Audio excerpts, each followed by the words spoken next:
Good morning, everyone. On behalf of Procons Academy, I would like to warmly welcome all of you to today's game theory workshop. Thank you for taking time to join us. We are delighted to have you with us, and we hope today's session will provide valuable knowledge and practical insights that you can apply in both your professional and personal lives. Procons Academy is part of the Procons group of companies which has been serving professionals for more than 10 years. We are proud to be one of the most experienced authorized training partners of PMI USA, committed to delivering internationally recognized project management and professional development programs. Over the years, we have successfully trained more than 5,000 professionals, helping them build their knowledge, advance their careers, and achieve globally recognized certifications.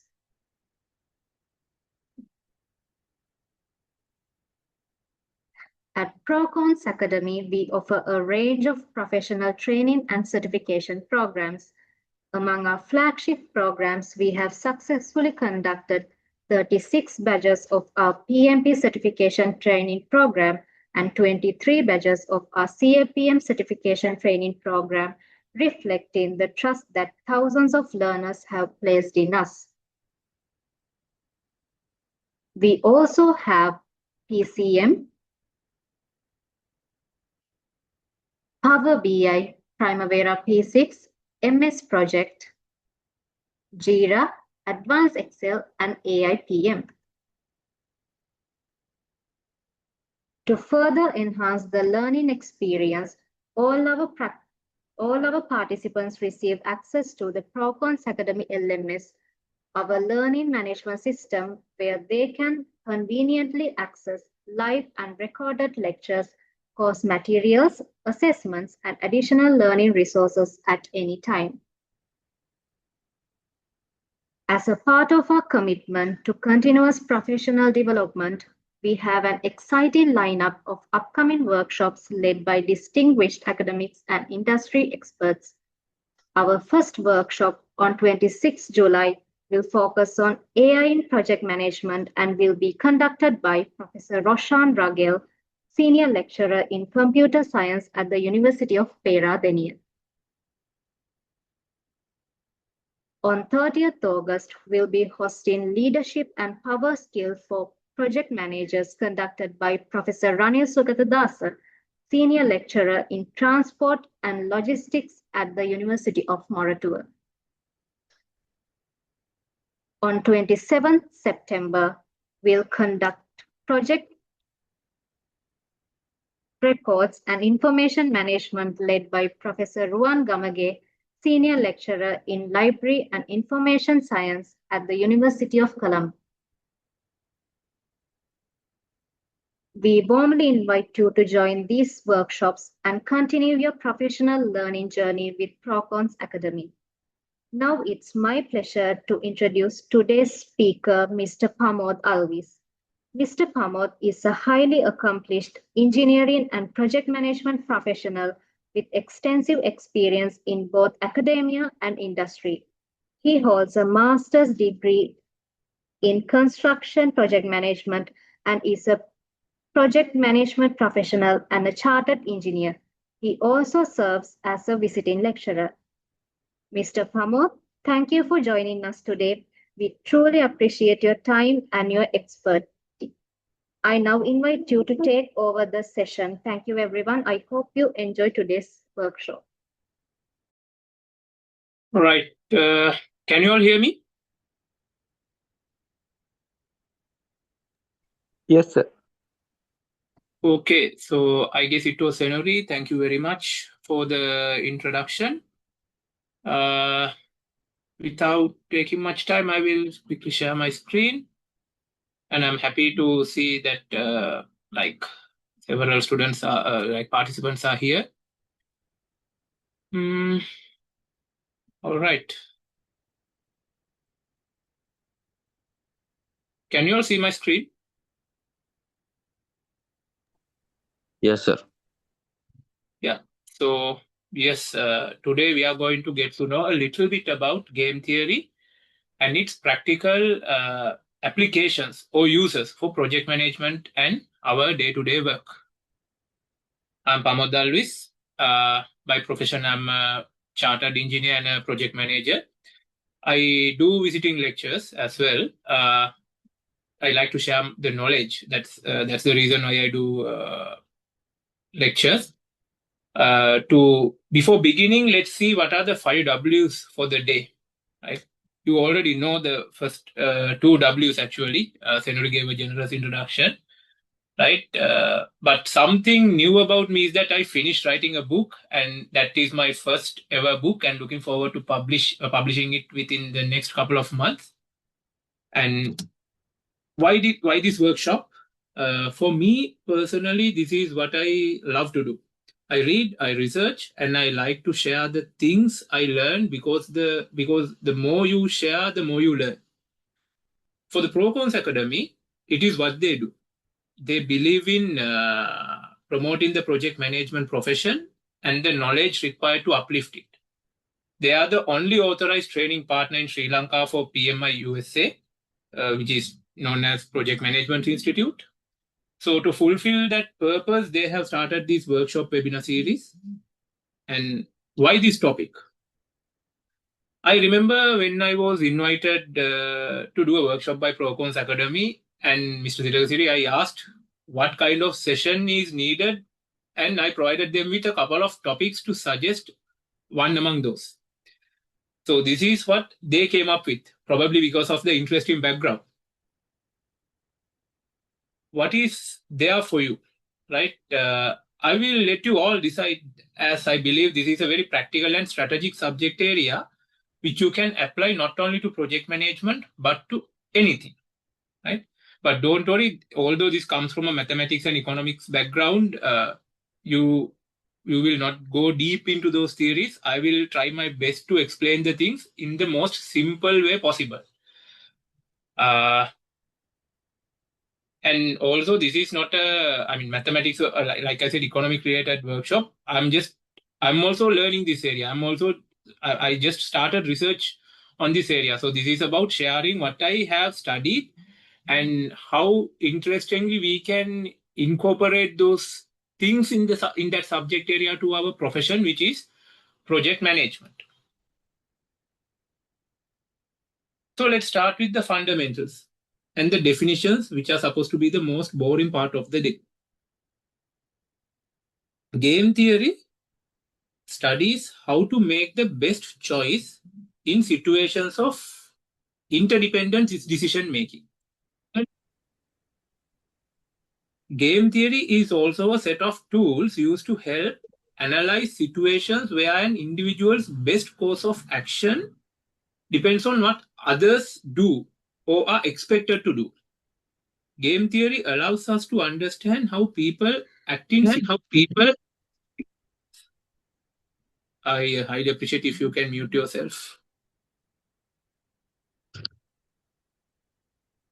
Right. So the game theory allows us to understand how people act in situations where they are interconnected. Connections between people arise in all sorts of situations. Sometimes through cooperation with others, we can achieve more than we can on our own. Other times, conflict arises, where an individual benefits at the expense of others. And in many situations, there are benefits to cooperation, but elements of conflict also exist. Because game theory can help analyze any environment where a person's best action depends on others' behavior, it has proven useful in wide variety of fields. In economics, the decisions of firms are affected by the expectations of a competitor's choice of a product, price and advertising. In political science, a candidate policy platform is influenced by policy announcement of their rival. I can take many examples, but I don't think this is the most appropriate situation to take it. There are a lot of examples from Sri Lankan political background, right? In biology, animals must compete for scarce resources. but can be hurt if they are too aggressive with the wrong driver. In computer science, networked computers compete for bandwidth. In sociology, public displays of non-conformist attitudes are influenced by others' behavior, which is shaped by social culture. So, you are in a game in your day-to-day life, even though you don't know it.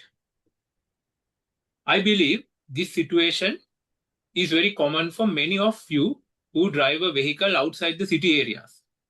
Can I just have I want this lecture to be workshop to be little interactive. So can I quickly see the people? You can raise your hand or comment in the chat box.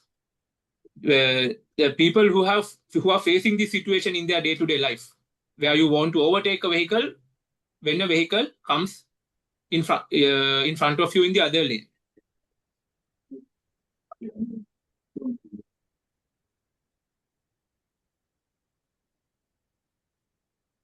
Can I see some raised hands if you face this situation? At least once in your life?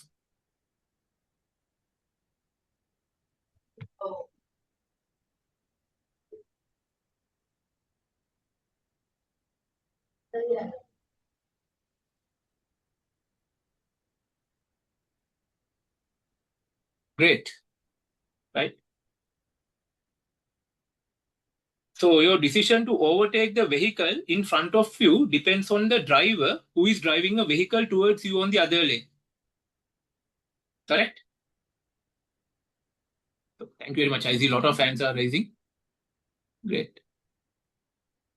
So you would quickly start asking questions from yourself, intentionally or unintentionally, like, will he slow down? Or will he stick to his speed? So how do you make your decision depending on what he thinks? And will the other driver stick to that decision? And to do all these things, you have a very short amount of time. You have to make this decision very quick, right? So that's one situation where we experience the game theory, concepts of game theory in our day-to-day life. All right. Can I see your hands down? Okay, thank you. Because I have some other situations to discuss, right? Then there's something interesting. I'll show you a video now. So you can watch this and see whether you have experienced this situation, right? This is kind of old video, but you can enjoy.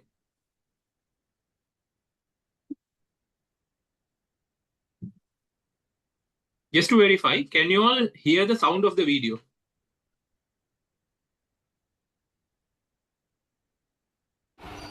No, sir, we can't hear.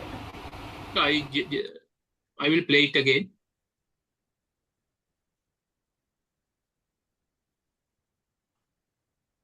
There was some music playing on. I just paused the video. Can you hear the sound?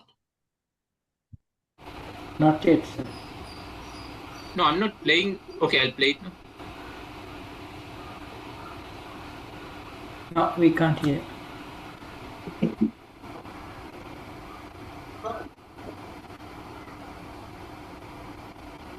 Can you hear the video sound of the video? I couldn't hear, sir.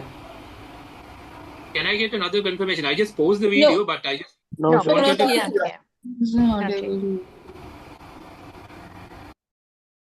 No, sir, not hearing. Not hearing. Okay, so what I would do is I will stop sharing and start sharing it again. Probably something wrong with the settings.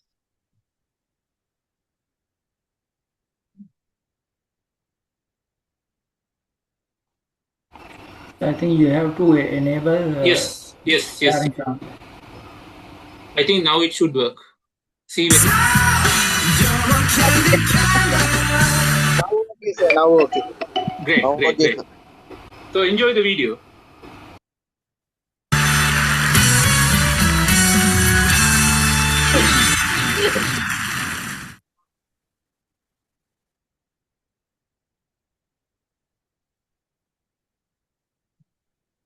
Now, if you watch the way this whole thing is choreographed, he will always find himself behind the guy who isn't moving.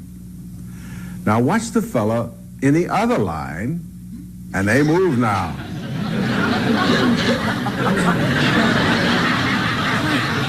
So he starts to wonder that maybe he ought to switch over because his guy with the blue shirt is still there. And look at that other line moving.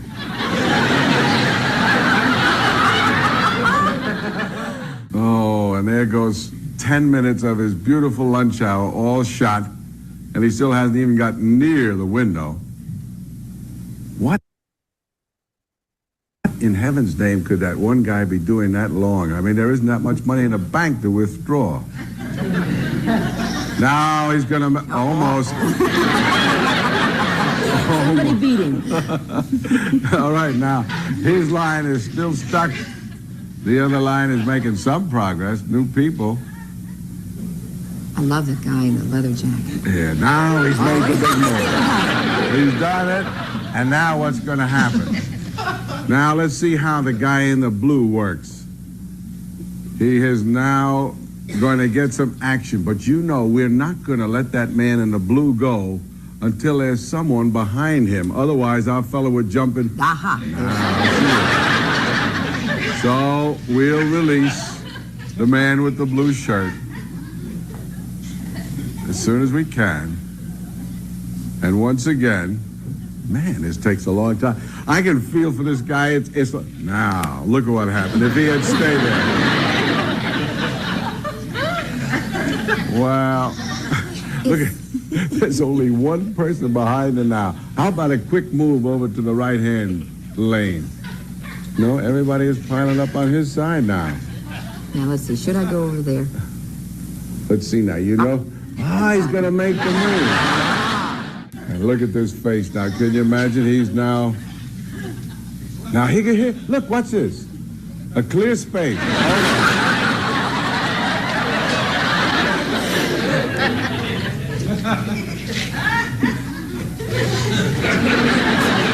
Oh, man. When will this end? When will I get my money? This guy in a black jacket. Now he's the big... But I think he's almost finished. We better listen now. He's almost finished. Gee, I'm sorry, sir. I'm closed right now. How many of you have faced this situation? Not that common, but I guess you are... yes, there's one person. I'm not ashamed to say that I'm facing this situation most of the time, but not only in the bank, but when I was driving out from the expressway toll gate. Whenever I see a shorter queue, I put my vehicle there. Then I realize the queue next to me is moving fast. How unfortunate I am, like the same person in the video, right? But this is not only the...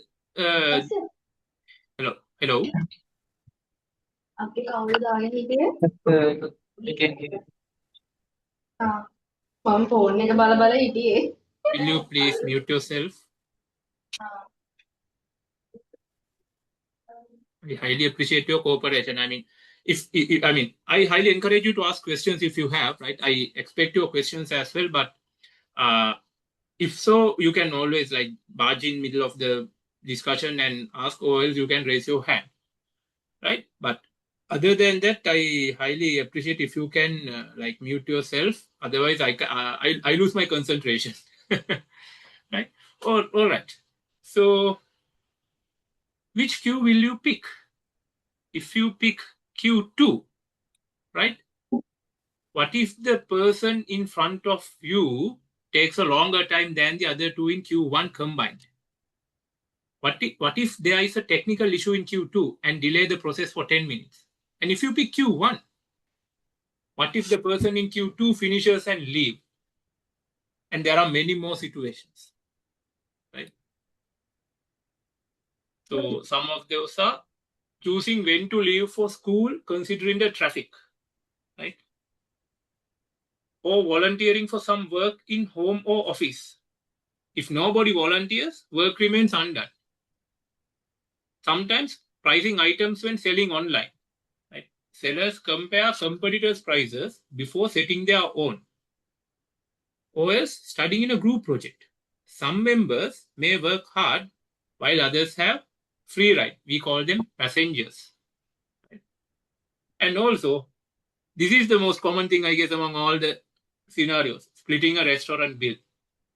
Right? I remember there was a funny Indian commercial about a group of friends passing the bill, saying that he will pay it, but actually passing the bill without pay. Right? I remember the phrase was like, bill me dunga. And finally, it fell to the last person's lap. Right? Unfortunately, I couldn't find that video in the YouTube. I tried my best. Probably, I don't know. Right? It was telecasted during like IPL 2 years ago. Right? I enjoyed that video. It's a perfect example of the game theory. But to cover it up, I have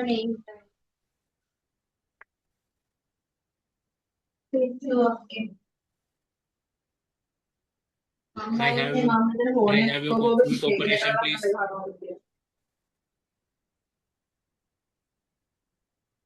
Yeah. Regarding splitting the bill, to cover it up, I found a perfect video, but the problem is the video is in single.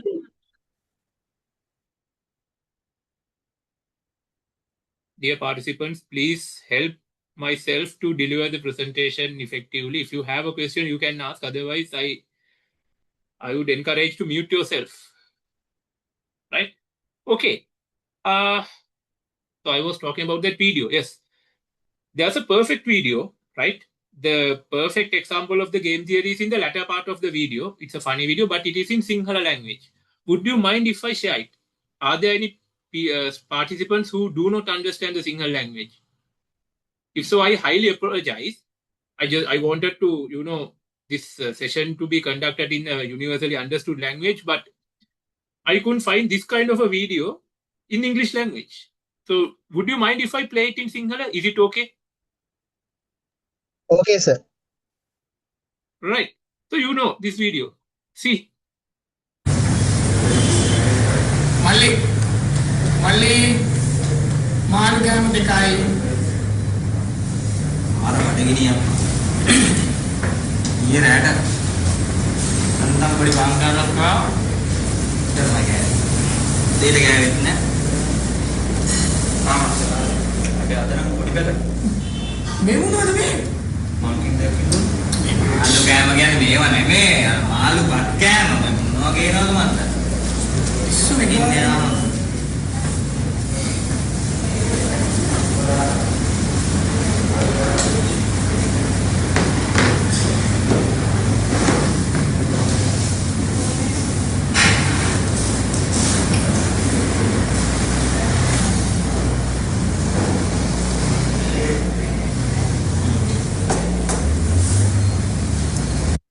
This is the point, right? See what happens. Now this person brings two pieces of fish, a bigger part and the smaller part. See what happens.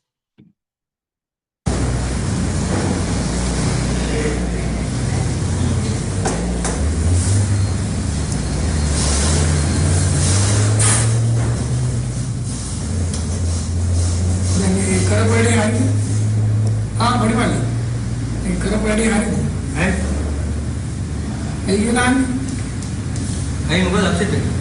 So I had to make tell මේකයි පොඩි මල්ලි ඉතින් ඔයගොල්ලෝ දැනකට ගියත් තෝමනේ කරන්නේ දකින්න මිනිස්සුන්ට හරිය නෑ ඒක මම කියන්නේ යාර ඉතින් ඔද්දි පොඩ්ඩක් කැඩුනා ඉතින් ඒක ගණන් ගන්න ඔද්දි ඇලිච්චක් ගාව නෙමෙයි මම කියන්නේ මම කියන්නේ මම නම් කවදාවත් ඔය යටේ කරන්නේ නෑ ඔය මොකද්ද උනේ උනේ කියන්නේ දැන් මෙතන ගෙනල්ලා තියපුව ගමන් මොකද්ද ඔයා කරේ මම බෙදාගත්තේ බෙදාගත්තගෙන ඔයා ලොකු ගෑල්ල දාගත්තා මම නම් කවදාවත් දෙලෙඩ කරන්නේ නෑ ඔයා බෙදුවා නම් මමද කරන්නේ මම පොඩි කාලේ ඉස්සෙල්ලාම දාගන්න. ඒකට මේ යාළුවෝ කියන්නේ ඒකටනේ.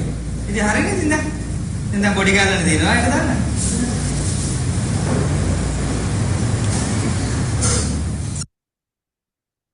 See, using game theory to the finest level, working based on the other party's intentions.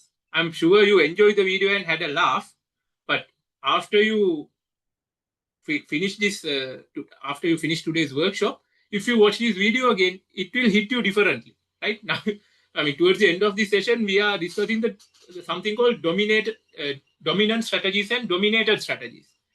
So once you get to know that and watch the video, it will feel entirely different for you, right? I don't know how these two genius people came up with these ideas, but there's always something behind those stories, these jokes. Okay, so now let's try to understand project management, something you probably already know. So up to here, I guess everything is clear to you. I'm trying my best to make you understand and trying to explain the game theory in the most simple way. If you have any questions, please raise your hand or you can unmute and speak, but make sure you keep your mic muted in all the other cases. All right, so this is what we do. Right? I'm pretty sure most of us are from the project management background. Even if not, you are somehow involved with projects. You are doing project management, although your designation is not a project manager or project coordinator. So what is project management? Project management, there are so many definitions and explanations, but I will summarize it and say, project management is the process of planning, organizing, and managing resources so that a project is completed successfully. Project management involves creating a clear plan, assigning tasks to the right people, managing the budget and the schedule, and tracking progress.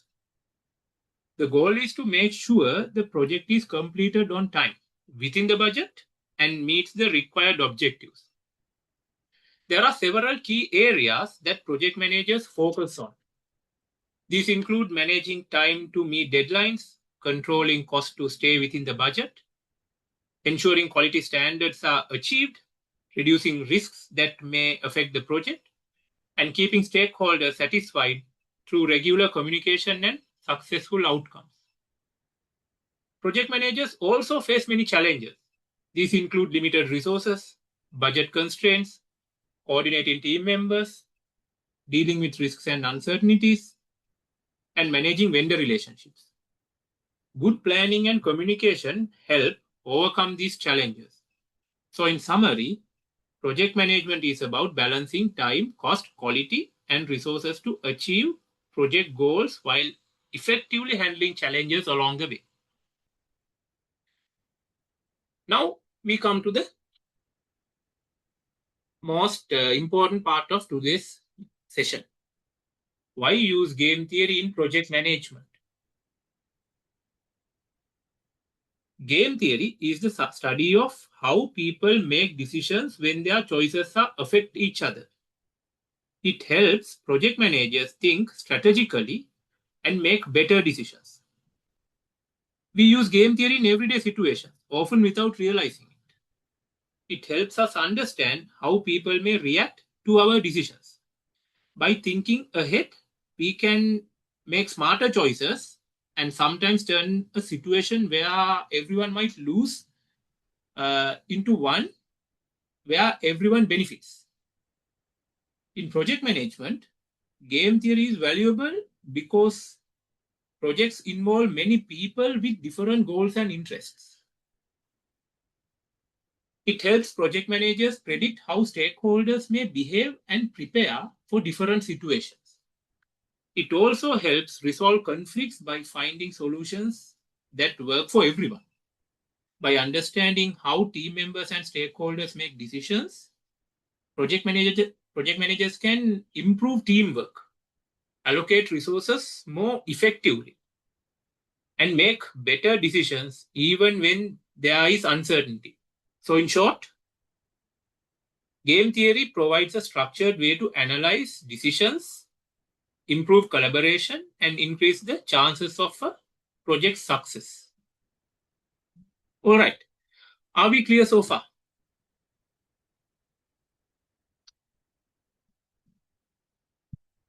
Can I get a confirmation? I believe everything is clear with the fundamentals, the approach to the session. Any questions?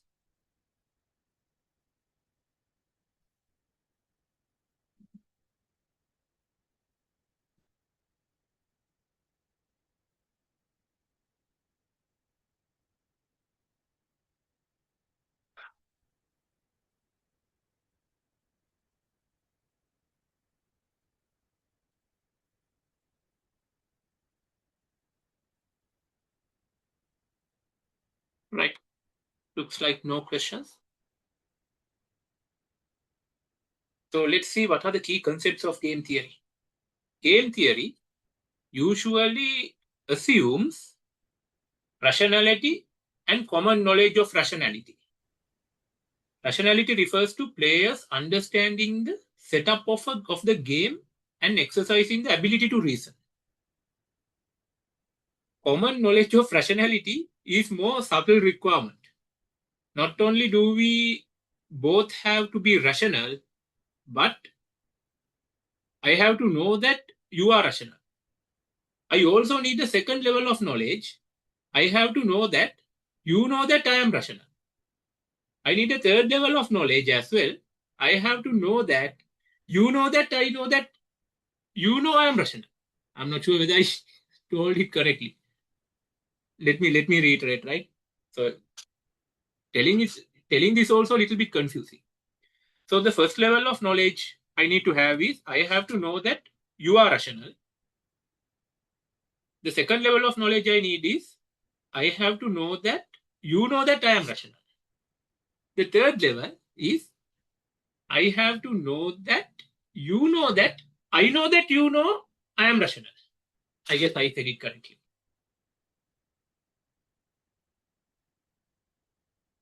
And so on to deeper and deeper levels, right? Common knowledge of rationality requires that we are able to continue this chain of knowledge indefinitely. So now, let's watch this movie scene, right? This is adapted from a real story. I'm not sure how many of you have watched this movie. I'll keep that part to the end. Incoming, gentlemen.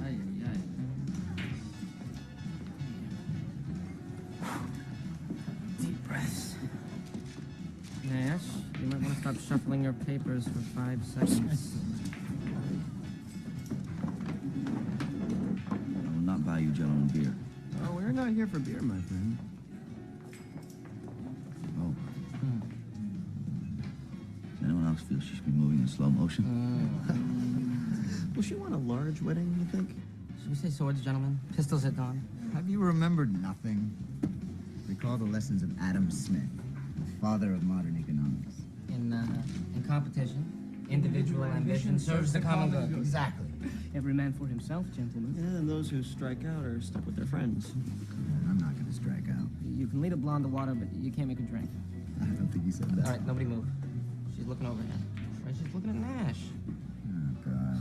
All right, he may have the upper hand now, but wait until he opens his mouth. Remember the last time? Oh, yes, that was in the history books.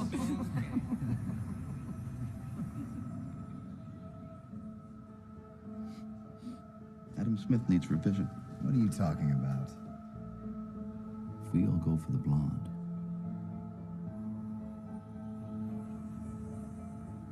we block each other. Not a single one of us is going to get her. So then we go for her friends. But they will all give us the cold shoulder because nobody likes to be second choice. What if no one goes for the blonde? We don't get in each other's way, and we don't insult the other girls. That's the only way we win. That's the only way we all get laid.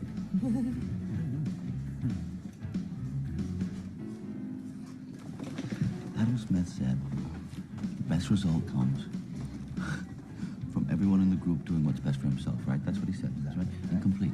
Incomplete. Okay? Because the best result would come from everyone in the group doing what's best for himself and the group. Ash, this is some way for you to get the blonde on your own. You can go to hell. Governing dynamics, gentlemen. Governing dynamics. Adam Smith. Who's wrong? Yep, here we go. Careful, careful.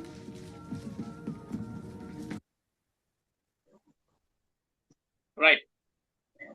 So this scene appears in the movie called Beautiful Mind, which was released in year 2001. Right? It's a film about game theorist John Nash. In this scene, a group of friends wants to approach the same blondie woman at a bar.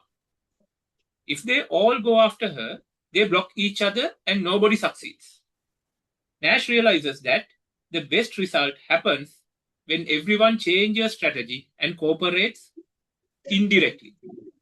So Nash equilibrium is a situation in which no person can improve his or her payout given what others are doing.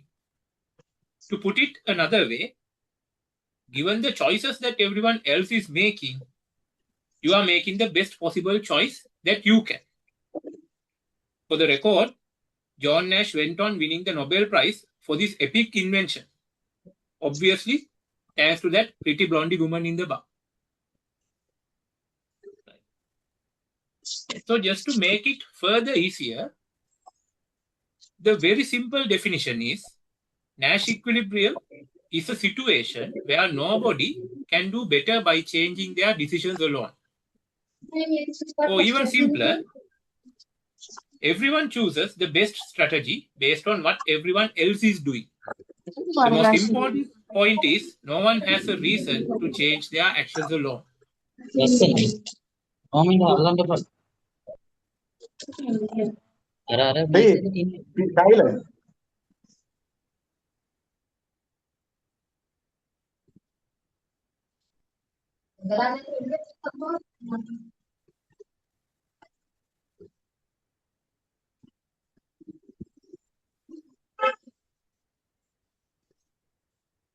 Yes, please.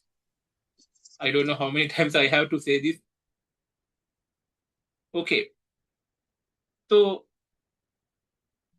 now let's look at a real life situation. Real life means like this is a hypothetical situation, but application is everywhere, right? How the Nash equilibrium comes in our day-to-day or project management scenarios. This example illustrates the concept of a Nash equilibrium using two competing coffee shops, right? Each shop has two pricing options: charge a high price or a low price.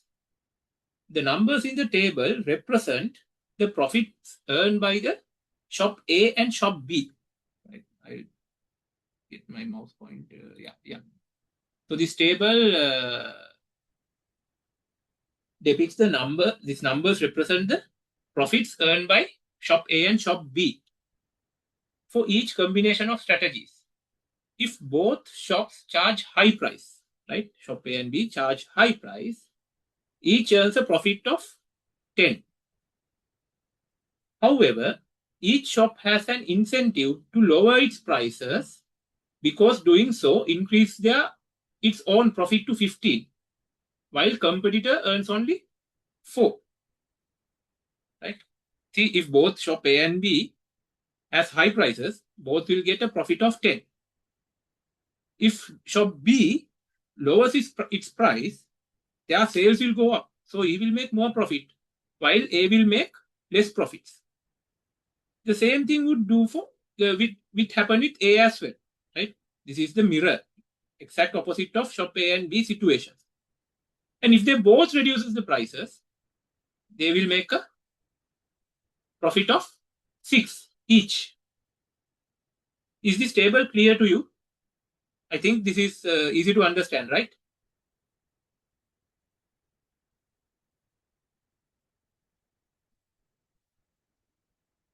Yes, clear. Yeah. So as a result, both shops choose the low price strategy. When both charge low prices, each earns a profit of 6. Although this is lower than the profit they would receive if both charge high prices. Neither shop can improve its profit by changing its decision alone. Therefore, the outcome where both shops charge low prices is the Nash equilibrium. It is a stable outcome because no player has an incentive to deviate unilaterally, even though it is not the most profitable outcome for both. I'm not sure whether you understood it. Understood, right? See, now this is the Nash equilibrium point. Shop B also can't increase the price. Also, shop A can't increase the price. By increasing the price, they will make profit to the other party. They will lose. What should have happened is that shop A and B should cooperate with each other and keep high prices. So let's come to see, like in upcoming slides, let's see why it is not happening in that way. Right? It's based on trust and cooperation. So this is an example of a Nash equilibrium. Is that clear to you?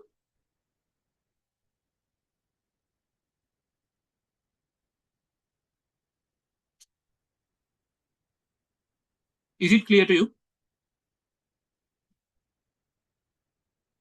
Yeah, okay.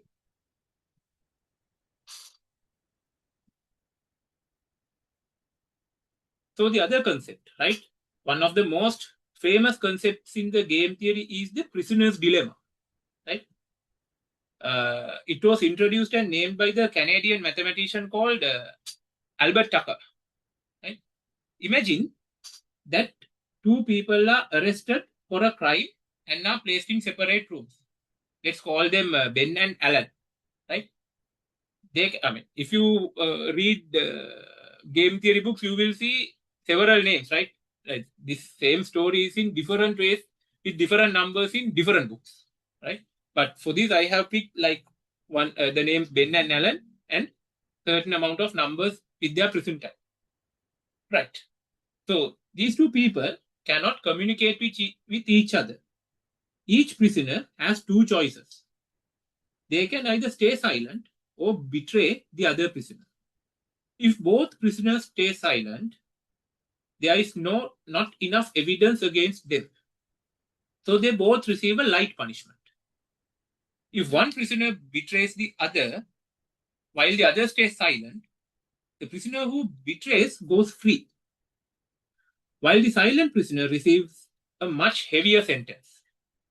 If both prisoners betray each other, they both receive a moderate sentence. The challenge is that each prisoner is thinking about what is best for themselves, since they don't know what the other person will do. They often choose to betray each other to avoid the risk of getting the worst punishment. However, when both make this selfish decision, they both end up with a worse outcome than if they had cooperated by staying silent. These examples teaches us an important lesson. Right? Individual decisions based only on self-interest do not always lead to the best result for everyone. Sometimes cooperation and trust can produce better outcomes, which is needed for our project management work. The prisoner's dilemma is not just about criminals. It helps explain real-life situations in many fields. In project management, it helps us to understand how team members, stakeholders, and vendors make decisions. It can help project managers predict behavior, manage conflicts, encourage teamwork, and make better strategic decisions. It is also widely used in economics, business, psychology, biology, sociology, and computer science as well, right? To study how people and organizations interact when their decisions affect one another. So let's see the mathematics behind that, this prisoner's dilemma. Right? So let's call the two prisoners Ben and Alan and analyze the situation. Alan and Ben get caught for jointly stealing a car. Right? The police suspect that they were also involved in a hit and run, but do not have evidence to convict them on this charge. The two prisoners are interrogated in separate rooms. Alan and Ben each have two possible actions, right? To remain silent or to confess. Hence, there are four possible outcomes of the game. 1. Alan is silent and Ben is silent. Number 2. Alan confesses and Ben is silent. Number 3. Alan is silent and Ben confesses. And number 4. Alan confesses and Ben confesses. The decision is complicated by the fact that the jail time a prisoner serves not only depends on how he pleads, but also on whether the other prisoner confesses or not. This prisoner's dilemma can be represented in a strategic form where each row of the playoff matrix, we call this playoff matrix, represent a possible choice for Alan, and each column represents a possible choice for Ben. At the intersection of each row and column, we put the payoffs for each player. In this case, they are jail time. If Alan and Ben are both silent, then they each go to jail for 1 year for Grand Theft Auto.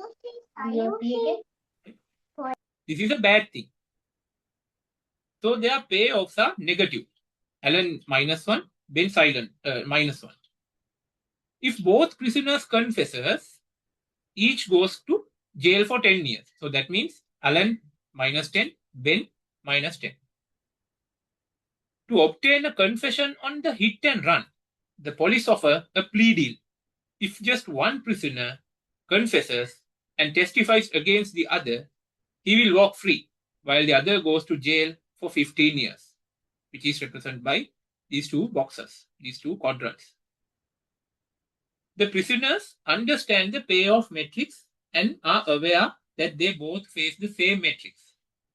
This is a simultaneous move game, right? Even if the prisoners' decisions are not literally simultaneous, we can think of them that way because the players are in separate rooms, and so neither player knows the other's decision when making his own choice. So notice that in putting the game into strategic form, we do not say anything about what is likely to happen. We simply put down all potential outcomes, whether reasonable or not, and the record the play of the players would get if that outcome occurs. Right. So now that we have written our problem in the strategic form, we can start to analyze what is likely to happen. So what is your guess? What will happen? I like to see some answers from you, like your opinion.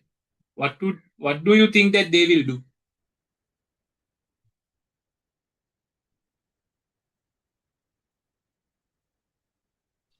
Both will confess. Okay.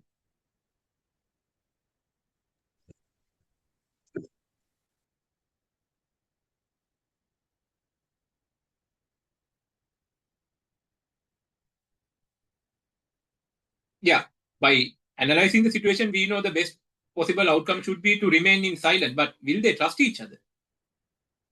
The best action is like they know. Ben knows. Ben and Alan both knows the best possible option is staying silent. But those two are in two different rooms.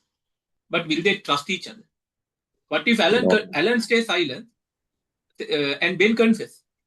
Then Alan will go to jail for 15 years. And will Ben trust Alan? So because of that, what will happen? This is a form of a... What if they agree earlier to say, no, there wasn't a chance. That's why I said both of them were separated and put into separate rooms. They didn't have any chance to communicate. If they had communicated, still you can't trust the other person. You will see the situation in the latter part of this presentation. Even if they agree, how would you trust each other when they are having discussions with the policeman? So obviously, you know, by nature they are criminals, right? Even if they are not criminals, that's a human nature. That's why this is the concept. That's why I told, like, this is being practiced in sociology as well, right? Unfortunately, I'm not studying sociology. I'm only studying economics and this mathematics stuff. So need to study that area as well. One part of our brain is more into what we do, so we miss the other part. Right. Clearly, if Alan and Ben would come up with a joint response, they would both remain silent so that they could go to prison for only 1 year. But this is not the equilibrium outcome. For Alan, the strategy confess strictly dominates the strategy silent. It is always best to confess, no matter what he expects Ben to do. If Ben confesses, it's best for Alan to confess, since 10 years of jail is better than 15. If Ben remains silent, it is still best for Alan to confess, since walking out as a free man is better than going to jail for a year. Did you get the point? That's the reason why they won't never be silent. They won't never remain silent. I'll repeat. If Ben confesses, it's best for Alan to confess, since 10 years of jail is better than 50. If Ben remains silent, it is still best for Alan to confess, since walking out as a free man is better than going to jail for a year. Same goes with Ben. Did you get the point? So so similar to Alan, Ben's best response is to confess. So in this prisoner's dilemma, both players confess in the Nash equilibrium, where they will both end up in jail for 10 years. All right. I hope you understood the situation. Now, are we facing this in our real life? This is a fictional story, obviously. I mean, this might happen. This might happen in probably USA or wherever in the world in day-to-day situation, but we are not practically experienced this now. But can you think a situation where the coffee shop example is also like it's a hypothetical one? But what if I present a real life situation with facts and figures that prisoner's dilemma happened in our world, which affect the world economy? Right.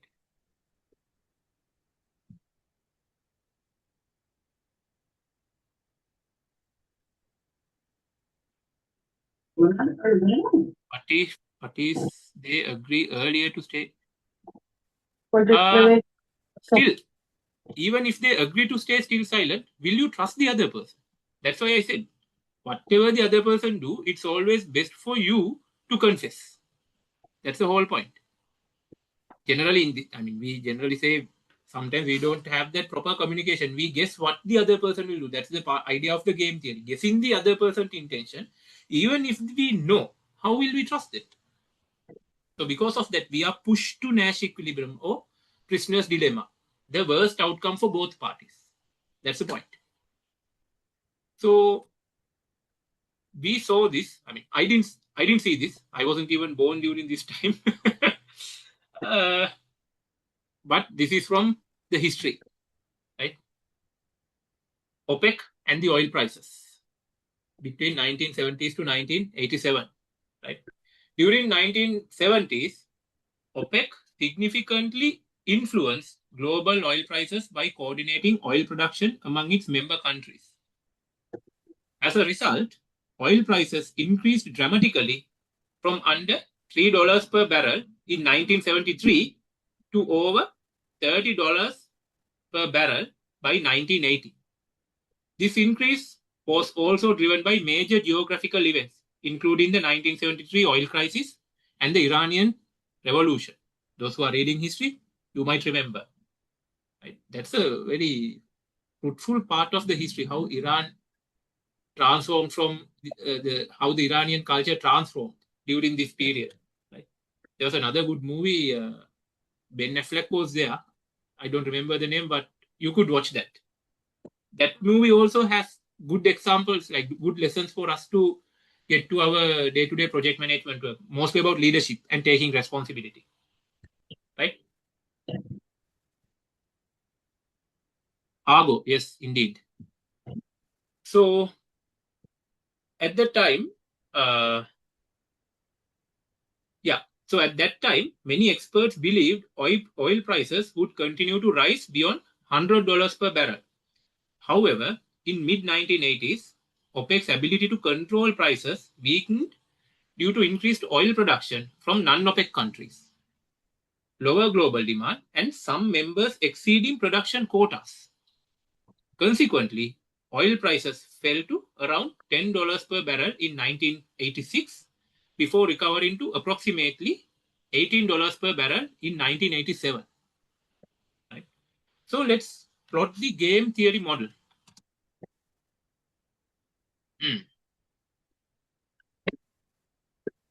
So this example uses a simplified game theory model to explain OPEC strategic behavior by focusing on two member countries, Iran and Iraq.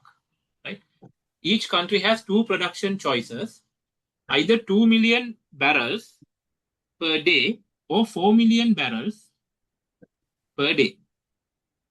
If both produces 2 million barrels, total market supply is 4 million. Right? If both, now try to understand this carefully. If both produces 2 million barrels, this quadrant, the total market supplies would be 4 million barrels per day. And the oil price is $25 per barrel. This is about economics, supply and demand. Right? If one produces 2 million and the other produces 4 million, either this quadrant situation or this quadrant situation, the total supply becomes 6 million barrels per day, reducing the price to $15 per barrel. Because when the supply is high, the demand is less, so you have to reduce your prices. If both produce 4 million barrels, this quadrant, total supply reaches 8 million barrels per day, reducing the prices further down to $10 per barrel. Production cost also differs, with Iran's extraction cost is $2 per barrel and Iraq's at $4 per barrel. Right? That's depending on the country economics, the country internal factors. These prices and costs determine each country's profits, which are shown in this playoff matrix. We call this playoff matrix. We discussed that before. And this illustrates the conflict between cooperating to keep prices high and producing more to increase individual profits. Right? I'm not sure whether I'm confusing you all, but I will give you around 5 minutes for you to understand it. Let me know if you need any further support.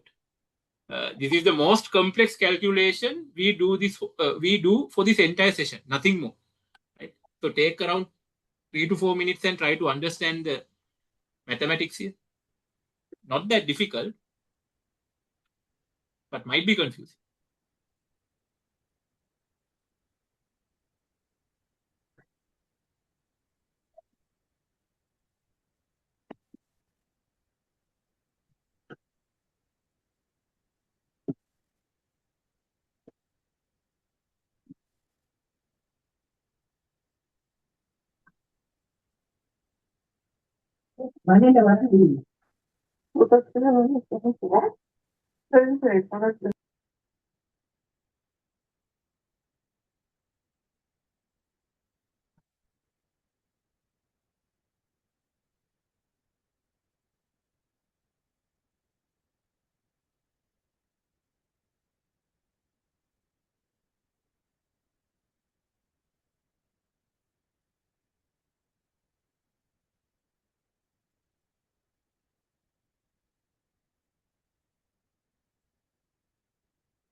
Right?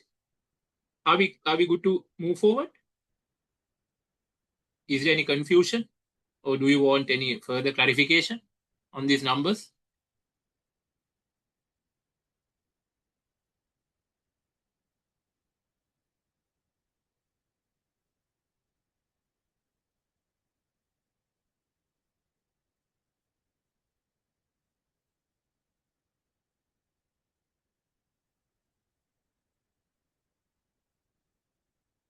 Right. It's like this, the numbers. We'll use the point option. Right. So now we have two different situations, Iraq and Iran. Right. Iraq has the ability to produce 2 million barrels per day or 4 million barrels per day. Iran also has the same capacity. Either they can produce 2 million barrels per day or 4 million barrels per day. When Iraq and Iran produces 2 million barrels per day, the total output to the world is 4 million barrels per day. Is that clear?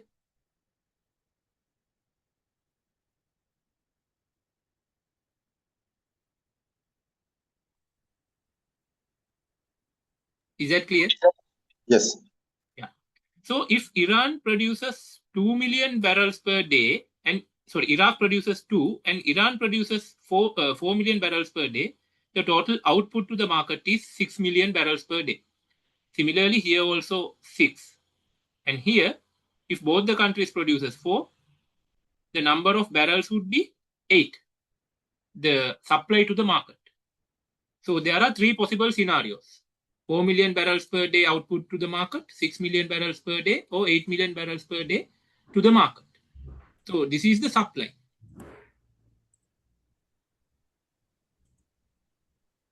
When your supply is high, this is simple economics, right? Demand supply curve, right? So when your supply is high, what will happen to your price? It will fall down. Is that clear? Yes. Yes. Now, I will erase what I have drawn in this matrix. Now, this is your selling price, 25, 15, and 10, depending on the output. Yeah. Okay. It's a good calculation. Now, these two countries have production costs as well. So, Iran's production cost is slightly lesser, $2 per barrel, and Iraq's $4 per barrel.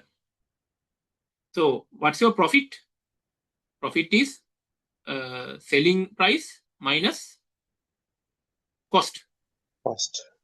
So, if Iraq output is 2, right? In this situation, we have 4 million output.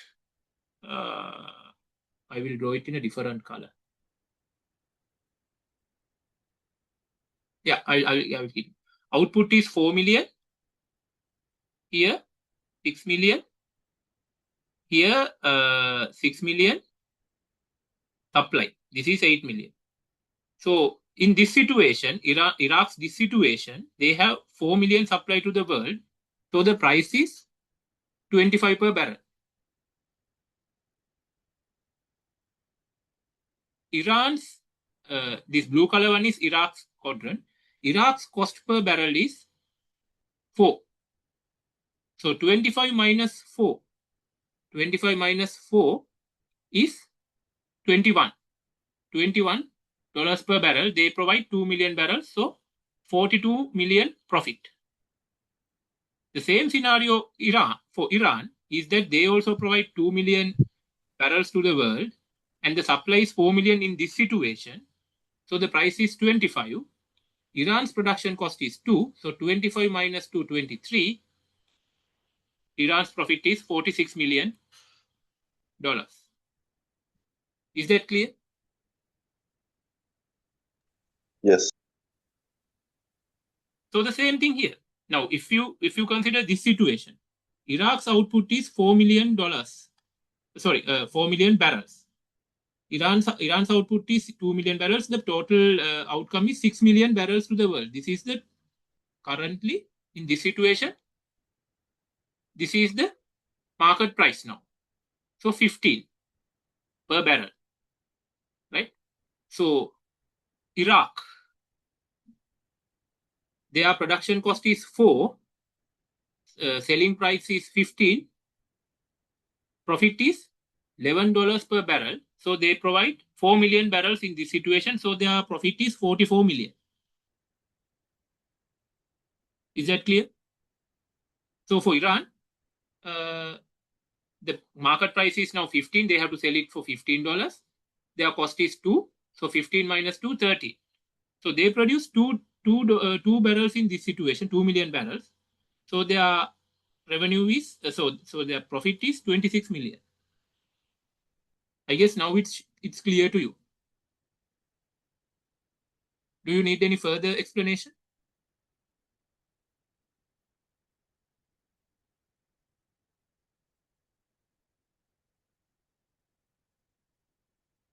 Hello? Do you need any further explanation? No, sir. It's fine. Thank you.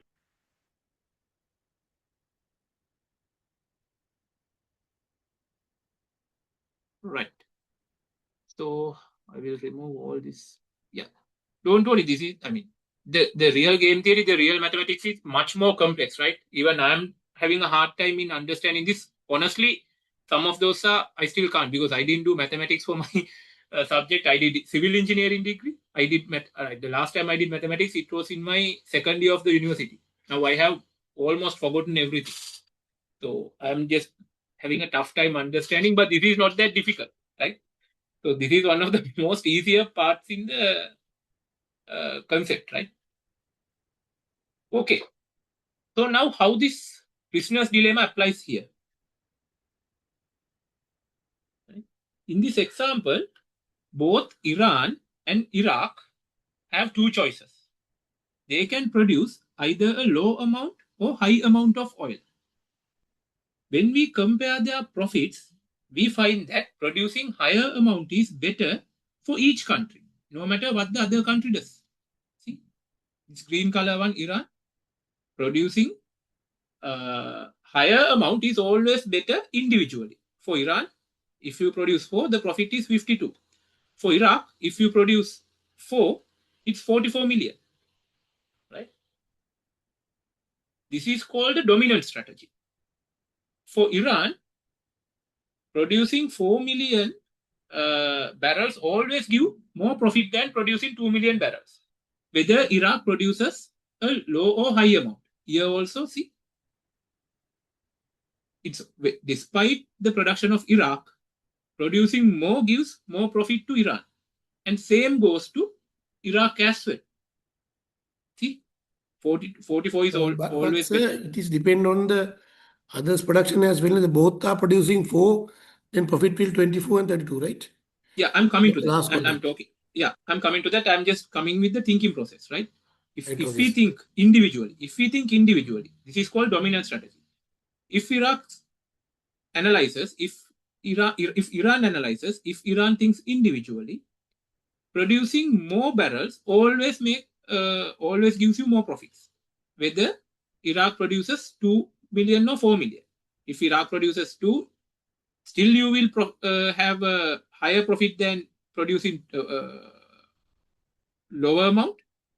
Even if Iraq produces 4, it's a comparison. For Iran, it's a comparison between 46 and 52 and 26 between 26 and 32. Same for Iraq. Right? Despite Iran's production, if Iran produces 2 million, if Iraq produces 4 million, right? In this scenario, it's 2 million increment. In this situation, again, a 2 million increment. Without considering other parties' situation, this is the prisoner's dilemma. This is the game theory. You can't thrive individually. You have to cooperate, right? If you don't think about the other person, you see a profit. You always see a more profit in more production. But if you strategically really think, right, it is not the case. That's your point, right? So the problem is if both countries had agreed to produce 2 million barrels each, the total supply would be lower to the world, 4 million. The price would be rise to $25 per barrel. And both would earn more. Both would earn more money. Iran would get 46 million and Iraq would get 42 million. So even though cooperation gives better results for both, they do not choose it. Right? This situation is called prisoner's dilemma. Right? It happens because each country has an incentive to cheat. For example, even if Iran agrees to produce less, Iraq can earn more money by producing more. But if Iraq cheats, Iran is worse off. So neither side trusts each other. Because of this lack of trust, both countries end up choosing the high production strategy, even though it leads to lower profit for both compared to cooperation. Same like prisoner's dilemma. It's like both go to jail after confessing. Now how? Say Iran agrees to produce 2 million barrels per day. But will they trust Iraq? They might say they will produce 2, but they will actually produce 4. at the end, the outcome would be 6. Individually, it's good for them. Same goes with Iraq. Individually, it's good for them. Like this. Like this matrix. Individually, it's good. But if you say collaboratively, it's worse off. Because you never know what the other party will do. You may make a promise now. See the discussion between Trump and Khomeini, right? Mustafa al-Khomeini. You say the word, but how do you trust the person? So this is because of this, you are pushed to the prisoner's dilemma, to the worst point. Am I clear on that?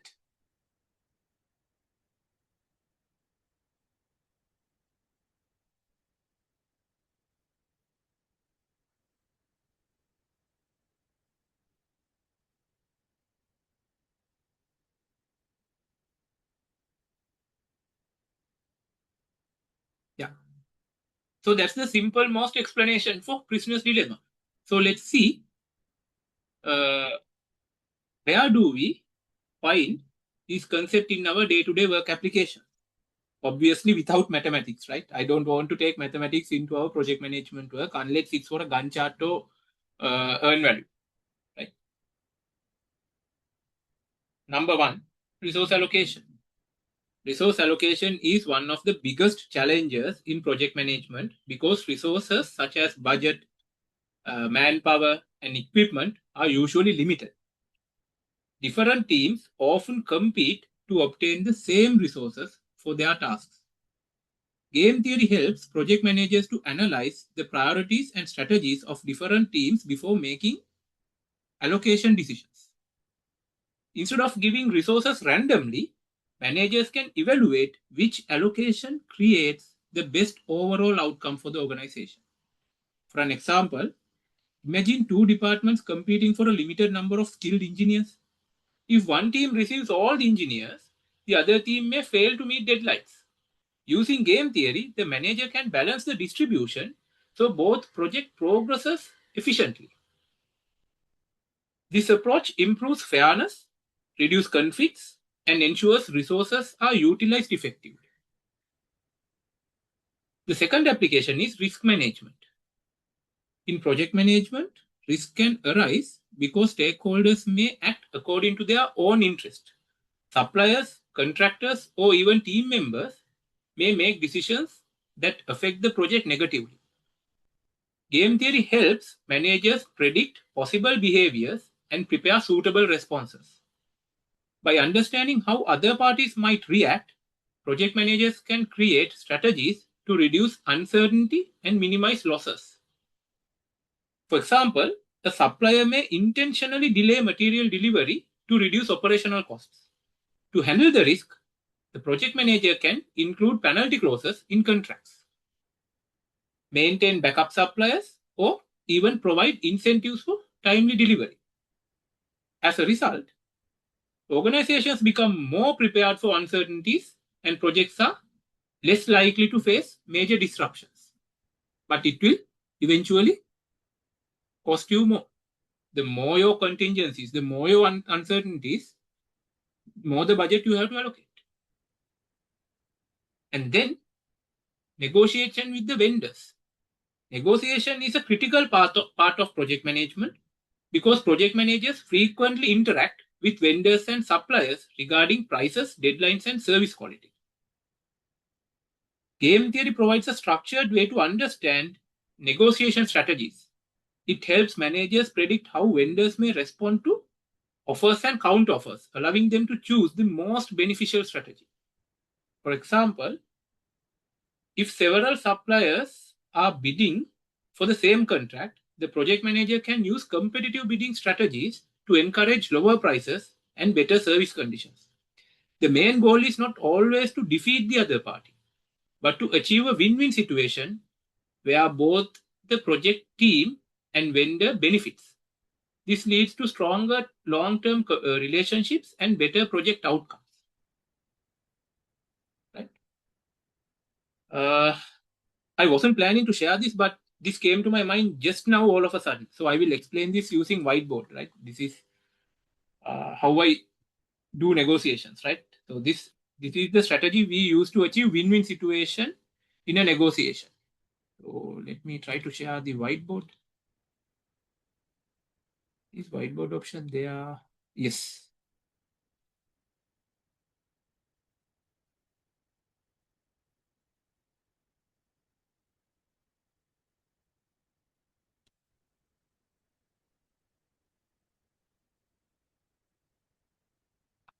Can you all see the whiteboard?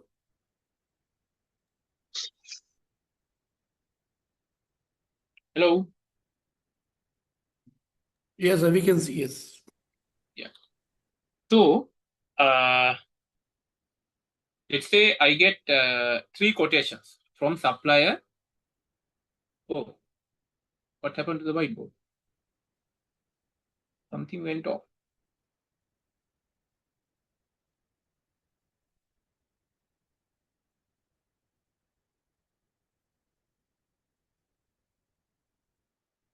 It disappeared. Some technical issue.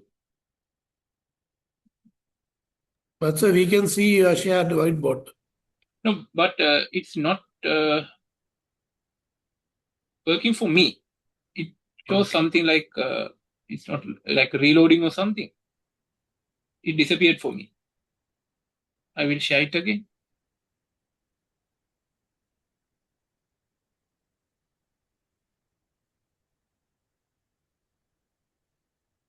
Yeah. Again, I'm back. So let's say I have 3 vendors, right? A, B, C. The common strategy is that now let's say their total price. A would give you like A's quotation price is 25 million, right? B's price is 21 million. Why this pen is not writing? Some issue.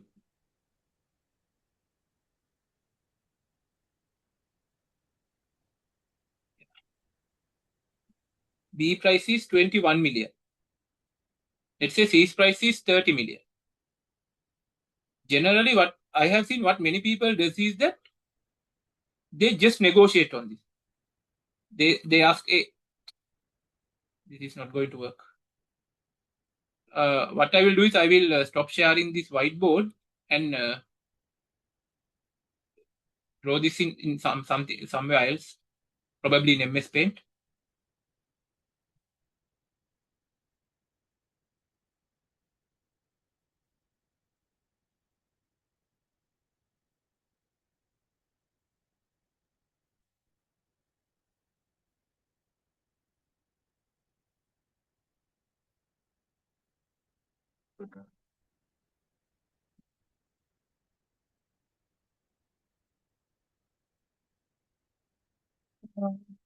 Some technical issue is happening. Let me try to resolve it quickly. Okay.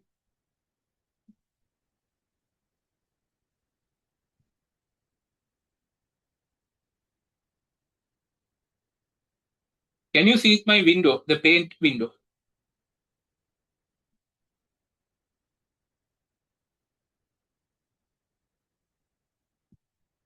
Oh, not yet, sir. For some reason, this is not allowing me to share. Why is that?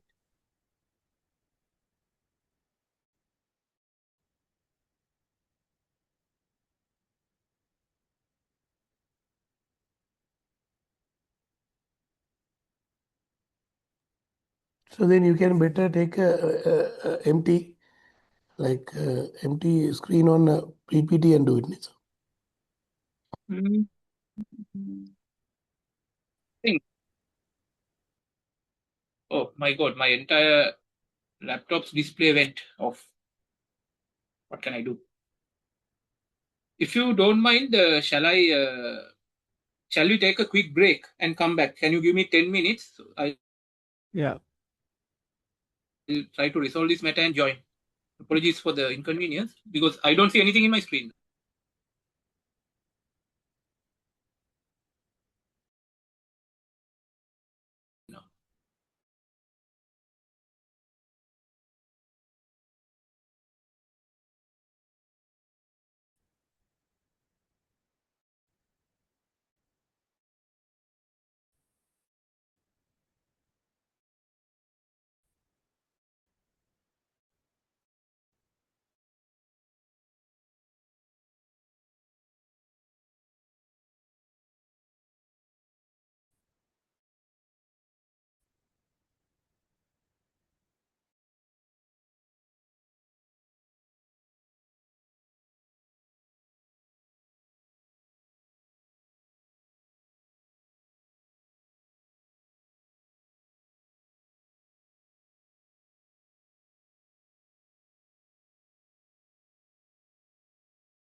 Right.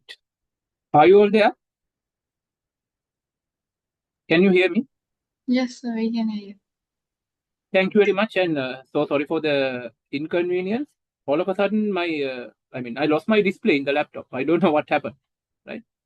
All right. So I will start sharing. I think now it should be okay. I was out of. Now I'll try to share the whiteboard and see.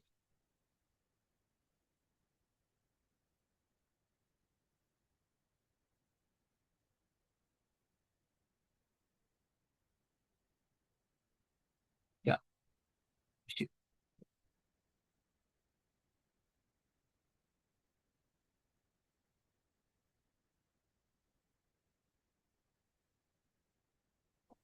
Yeah. How do we know there's everything? Okay. I think now you all can see the whiteboard. So I was telling you that, let's say there are three suppliers, three vendors, A, B, C. Let's say the price given by the vendor A, the quotation is this was like 30 million. Price by the vendor B is let's say 40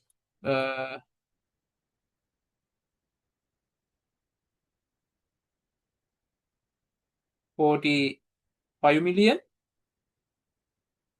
or let's say 25 million, and C is 42 million.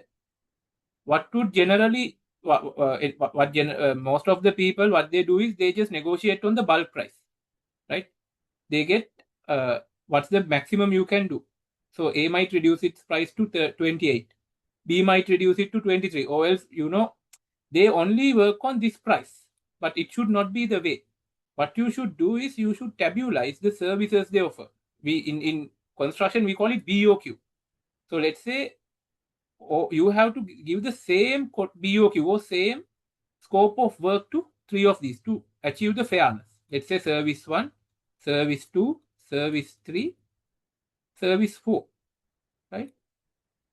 Then you have to compare the prices individually. Now what happens is, now since I am also into consultancy, I mean it's an honest human nature, right? Whenever we give a price with a quotation, and when someone asks to reduce the price, obviously what you will do is you will think, I mean you are giving your best price, but when someone insisting on reducing the price, you will try to cut corners. You will try to reduce the amount of services you give, right? That's what happened. So that's not a win-win situation. Now, for an example, if I ask to do something from A, and if he gives 30 million, and if I ask him whether he can do it for 27 million, even without knowing without knowing, he might deliberately reduce the quality because that's the best he can do. He might do it intentionally or he might do it unintentionally. We never know. So we are pushed to prisoner's dilemma. But rather than this is called the change in the game, right? I'm coming towards that concept in the last part of the session. Rather than just working on the final prices, best thing to do is to have a grid comparison. So this 30 million might come like 7 million, 8 million,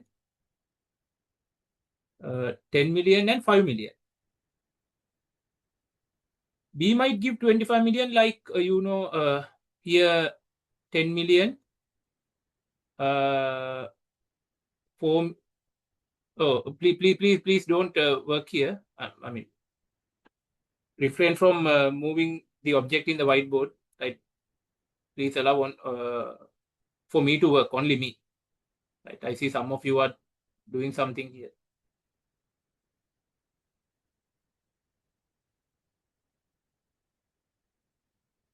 Please refrain from drawing anything in the whiteboard.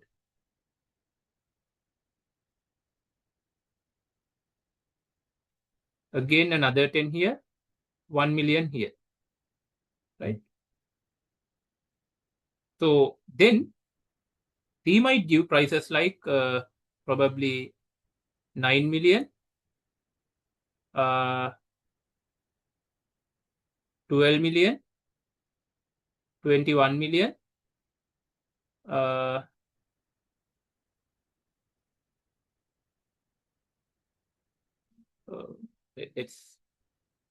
let's make it 2 million and make this 44, right? So rather than just negotiating on these prices, what you can do is compare. You can ask from A, can you, you don't have the bargaining power with A on this, but sometimes even B is the lesser person, you can still ask here. Your same price is provided by A for 7 million. Why can't you? I mean, you don't need to reveal the prices if it is a matter for a transparency, but you can ask. Some other bidders have given prices like 7 million and 9 million for this particular component. Why are you taking 10 million for this particularly? Sometimes the vendors may also do miscalculation. So you can hint him, ask him to revise. You are not asking to reduce his price. You are not trying to bargain. You are just directing him to check whether he has done a mistake or whether he has a misunderstanding on the scope of work. Because two of the other players have given lesser prices. Likewise, for all the components, individually, if you can do this exercise, we may probably come to a win-win situation. That's a strategy generally I adopt for negotiation. I mean, of course, we analyze the technical aspects and speak technicality there, but in general terms, this is the way it should be. Am I clear on this?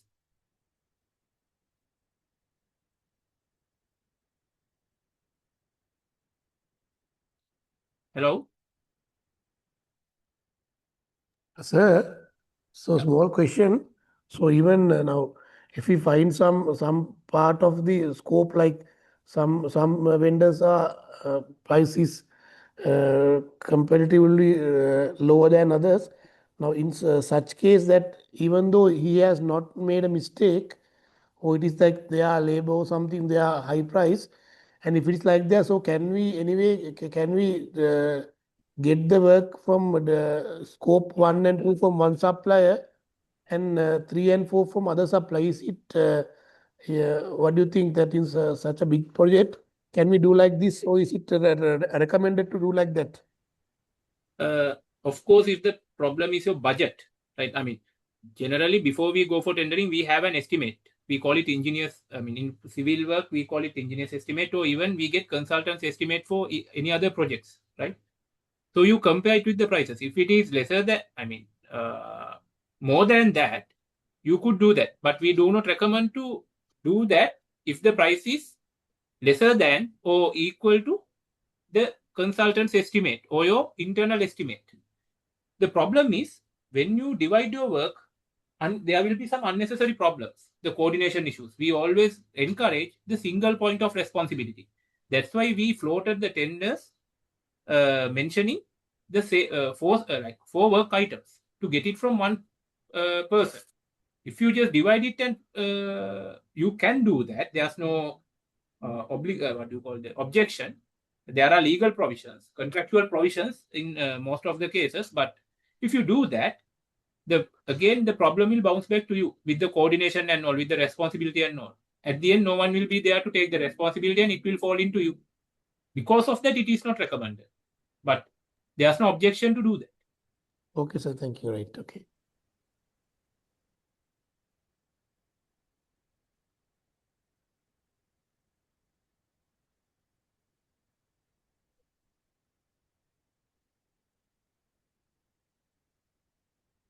In the real life situations, the situation is more complex, right? We actually analyze. We need to analyze the scope, the specification. Now, if the material, if they are providing material brands, sometimes the country of origin, all those are compared, and we have to do this. Right, putting that effort from our end, additional effort from our end, obviously come in handy because it will be helpful to the vendors as well. That's why we call it a win-win situation. Am I clear on this? Any further questions? No, so it's clear for me. Yeah. So I wasn't planning to share that with the presentation, but somehow it came to my mind just now. Yeah, thank you for sharing that. All right. So can you all see my screen?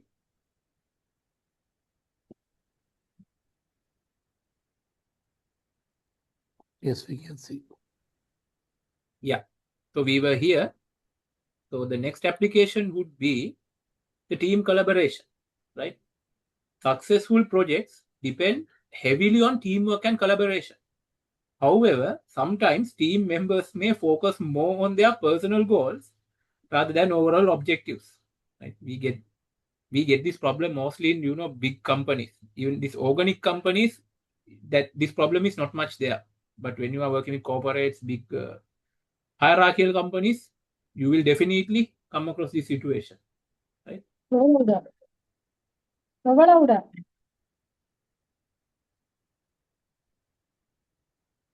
So that concept we learned short while ago, the prisoner's dilemma, explains the situation.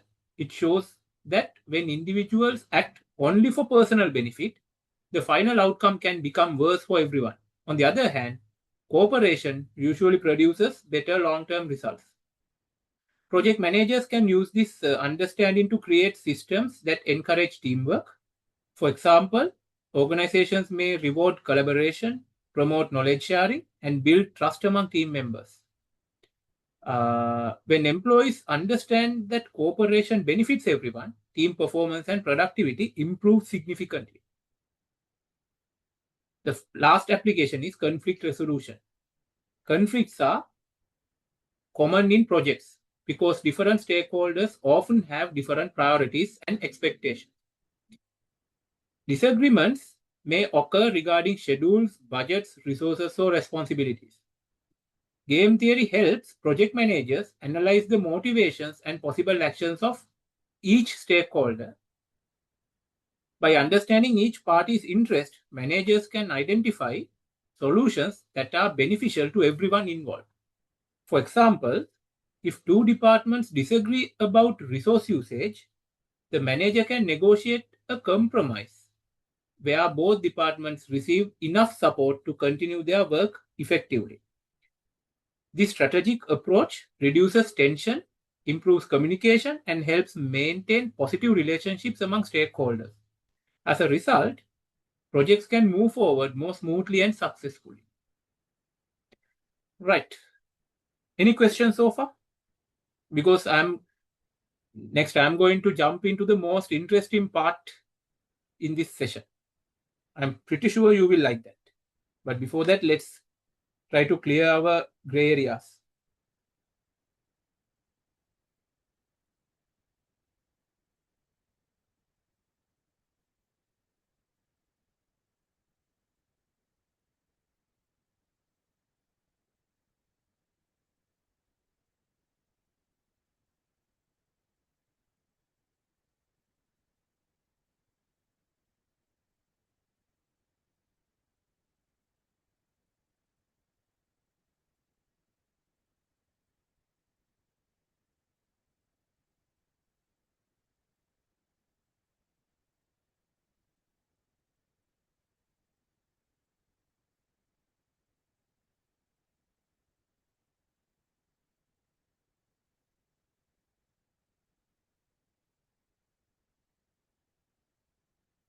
Right? Are we all good to move forward to the next part?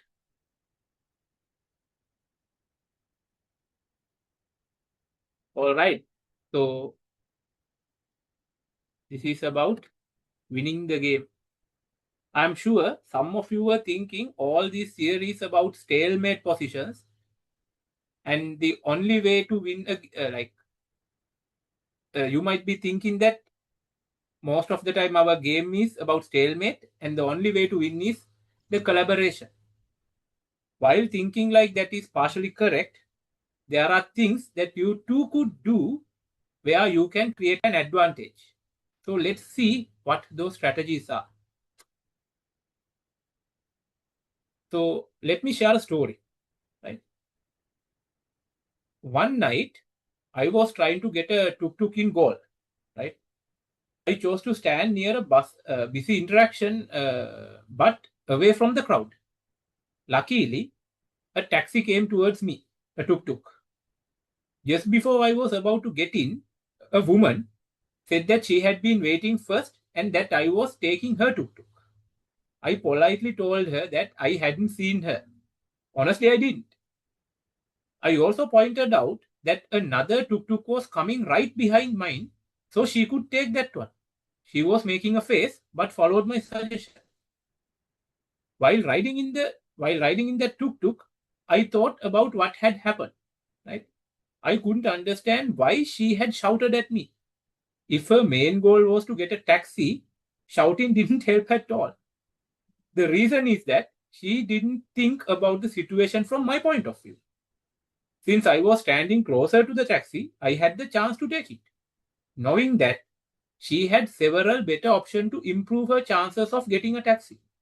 She could have politely asked me to let her have it, or move to a different spot, or simply called a taxi using her phone.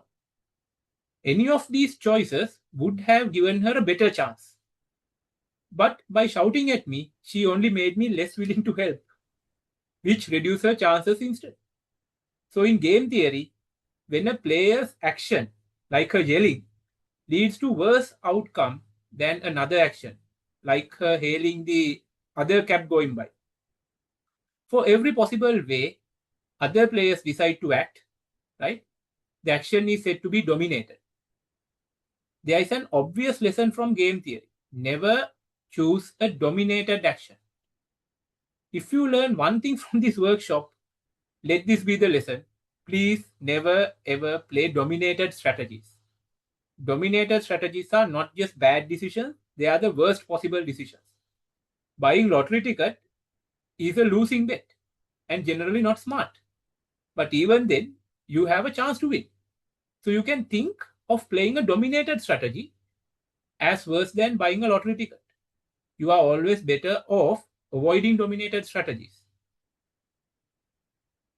Are we clear on that?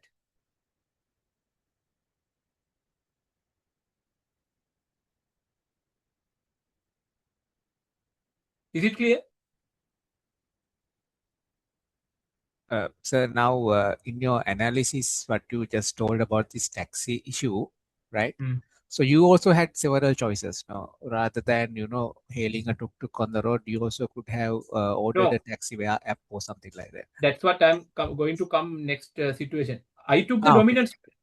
I took the there is a dominated strategy and there's a dominant strategy. The woman took the dominated strategy. It was I who took the dominant strategy. I'm going to explain the dominant strategy next slide, next couple of slides. You have to take the dominant strategy to get an advantage for you, not to get dominated.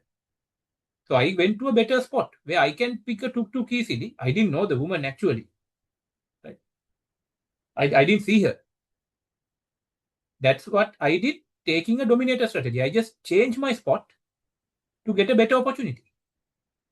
What I'm saying here is that my example is that not myself, that crazy woman, right? So she was taking a dominated strategy. She could have either used Pick Me or Uber. Either she could have moved a little bit far and get the taxi before me. Or just simply politely ask me. Then I would definitely let her go in that taxi. I won't mind staying like around 15 to 20 minutes further. That was her options. That was her dominant strategies. But instead of that, she took a dominated strategy, yelling at me. My suggestion to you is that never ever use a dominated strategy. So you will see some other examples in future, but I guess the idea was clear to you. You will get the idea even clearer when I start explaining dominant strategy, not a dominated strategy. Right? So, okay, I will make the concept understand to you. Let's do a small game. Right? The idea of not picking a dominated strategies sounds simple, but the theoretical prediction is not always the same as the practical outcome. So I will explain this with I will explain it with this game. So you can see this now. You can see the screen. I'm not going to say anything, right? Make sure you send your pick to me personally using the chat option, not to the whole class. You can either send to everyone or send to host. Pick the send to host option, and if it is shared with everyone, there's no point of this game. You don't get a chance to win. You have to maintain the secrecy to win that. So I will give only 1 minute starting from now. read the instructions, understand the game, send me your answer, and let's see whether we have a winner. Send personal messages, right? Not the messages to everyone. Take around 1 minute and do it.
Nice. This is interesting. I'm getting great answers. Thank you very much for letting me enjoy the game.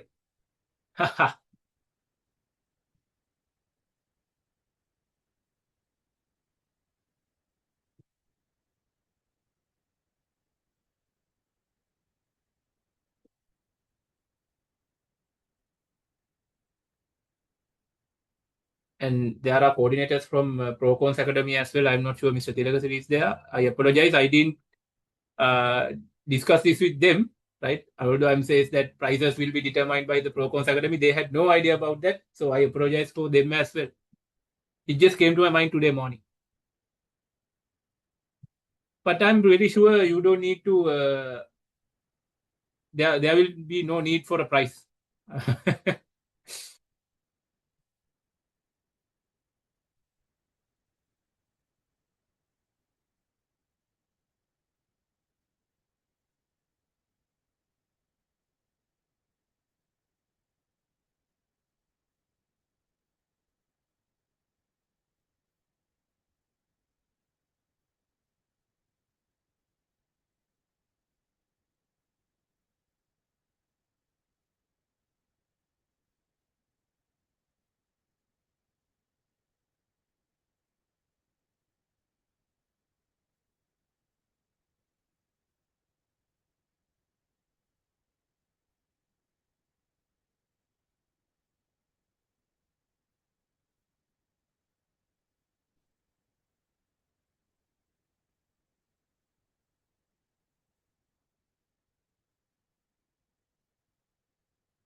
Okay.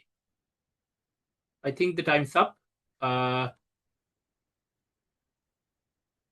got few answers. Time's up, so I will take the average and see.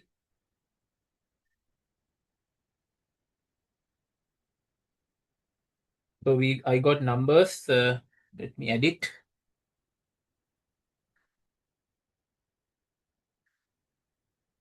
I will speak out loud so that the event will be transparent. 10, plus 9, plus 4, plus 4, plus 3, 7, 16, 11, 5, 18, 7, 5, 7. So 106, 1, 2, 3, 4, 5, 6, 7, 8, 9, 10, 11, 12, 13. 13 entries. Ha! The average is 8.15. Fortunately, no one had given an answer as 8. I'm not bluffing. I'm being really honest. I could show you the answers I got within the time frame. Right? The numbers I got was I will recalculate it again and see. 10. You know the answers you sent. 9, 4, 4, 3, 7, 16, 11, 5, 18, 7, 5, 7. So there are 3, 4, 5, 6, 7, 8, 9, 10, 11, 12, 13 entries. So 106 divided by 13, 8.15. Oh, sorry. I made a mistake. It's not the average I should be looking at. It's the two-thirds of the average. Sorry. So if you get 2/3 of the average, 5.4. So the answer would rounded up to 5. So there's one person who gave the answer 5. Who was that?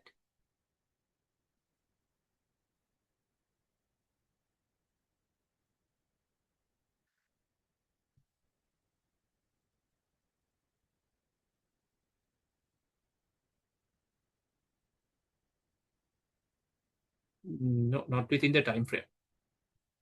Yeah. I can't find out, but there was a person who sent 5 as the answer. That is the closest. Right? Now see, again, the game theory is about winning with collaboration. All of you thought individually. It's true that you had no idea to communicate with each other. That's obvious. Right? But if everyone start thinking strategically, there's a way to win this game.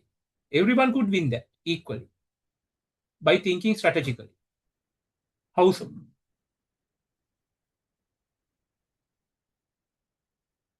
Right? Even though it is not possible to know what other people are guessing, this game has a solution. Right? If everyone acts completely logical, right? There are two possible winning numbers. There are only two possible winning numbers if everyone acts logically. Right? It takes some crafty thinking, but the result is based on two principles. I think you will accept. Now, the game I did with you, the winning number is 5. There was a winner. But generally, if you all wanted to win, right, you wouldn't have sent like these kind of various numbers. You would think it logically. Right? The first principle is that the players should avoid writing down the numbers that could never win. That sounds logical enough, but it is not always the case. Right?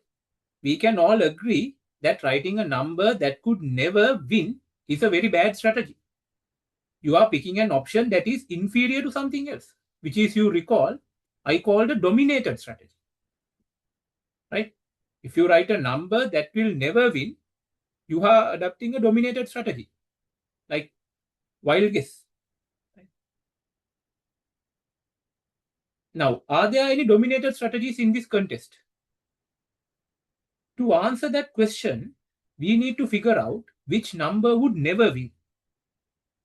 A natural question is, what is the highest winning number? You would never want to pick a number larger than that, unless you wanted to lose. Right? You know that highest number anyone can pick is number 20. So I will explain it.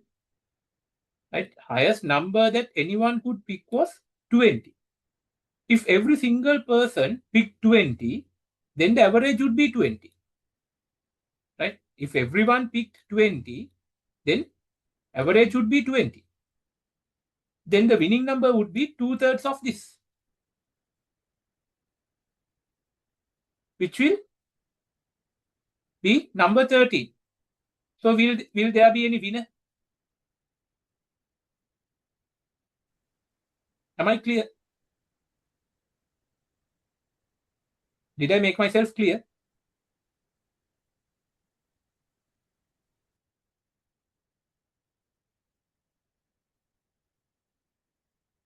Hello? Can you hear me? Yes, it's clear. Right? So I will reiterate. The first principle is not to play stupid strategies. You should eliminate the numbers which you will never win. So the first, the biggest ever number, possible number you could try is 20. If everyone picks 20, what will happen is the average will be 20. Then what we need is 2/3 of the average. No? The winning number would be 2/3 of the average. See? Winning number would be chosen as 2/3 of the average. So 2/3 by the closest rounded number is 13. If everyone picks 20. So there will be no winners. No one will put 20. Then what would you do?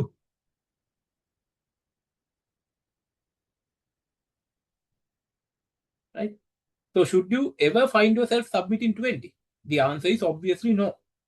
There is always a better choice. Like the number 90.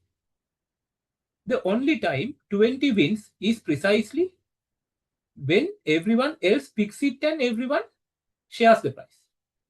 In that case, you would be better off writing 19 to win the prize unshared. Plus, by writing 19, you can possibly win in other cases. Like when everyone else picks 19, you are always better off writing 19 than 20. The guess of 20 is a dominated strategy. You should never choose 20. And your rational opponents should be thinking in the same way. Remember, your rational opponents, right? So here is the big result.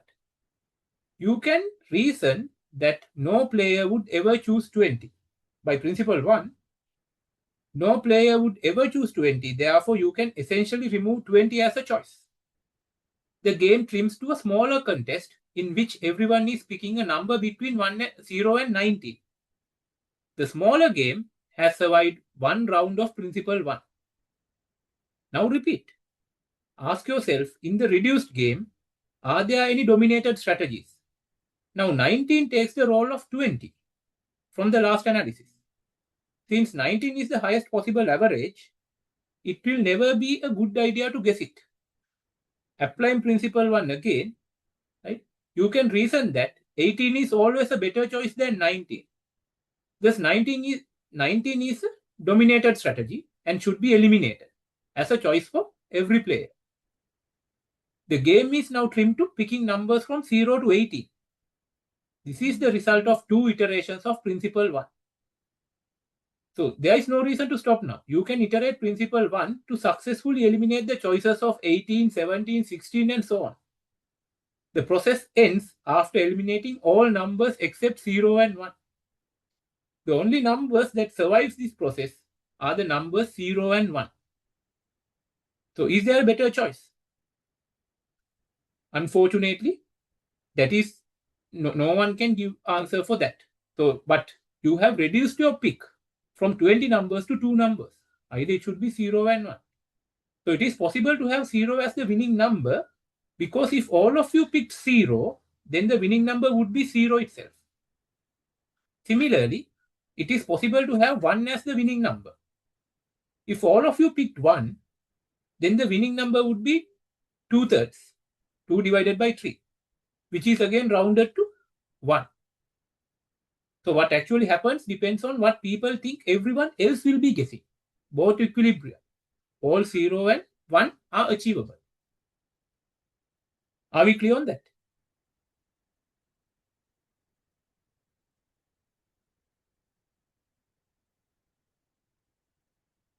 The game we did, there is a winner, yes. The person who said 5 is the natural winner.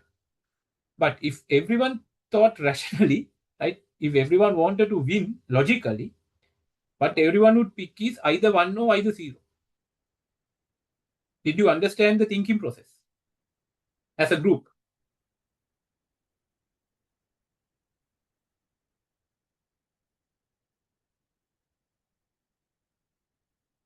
So none of the people picked 1 or 0 here. Today, no one. One person said 0, but it was after the time. the time I gave. But still, he will not be a winner. Because in this game, when you average all the numbers, then again, the person who sent five will be winners, will be the winner. But if all of you thought rationally, then all of you will send 1 or 0. Then there's certainly a winner. I mean, all of you could win. Wasn't it? Yes, sir. Now here, if all of them send the 0, yes, then all are winners. And even all of them send the 1, then all are winners. Then what happen if the half of them send 0 and half of them send 1? Then that we have to calculate and see. Still, it's a winner will be 1, 0 or 1. That unfortunately we can't resolve from game theory. But what matters is you have reduced your choices from 20 numbers to 2 numbers. 2 numbers, yeah. Then at least half of the people are winners, Yeah. right? Yeah. Haven't you got a very, very good chance now? A way better chance than, like, you have increased your winning chance from 20% to 50%. Sorry, 5% to 50%. 50%, yes. Understood, sir. That's how you should think rationally. Unfortunately, again, it's a prisoner's dilemma. It doesn't matter. You would think in that way. You have no guarantee that the other person would think the same. That's why I got a various amount of numbers, starting from, like, it ranged from 3 to 80. Because none of you thought about the other person and winning it collectively. There are winners. Now, in the prisoner's dilemma also, sometimes there were 2 possible scenarios that one prisoner would escape. Right? Even in the oil game, there was a situation that one could make a bit of advantage. But if you think collectively, the shared benefit is always better. That you have to think it in that way and go ahead. Was that clear?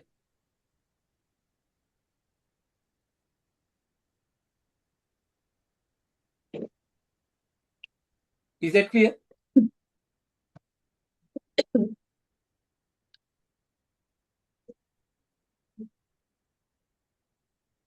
Okay.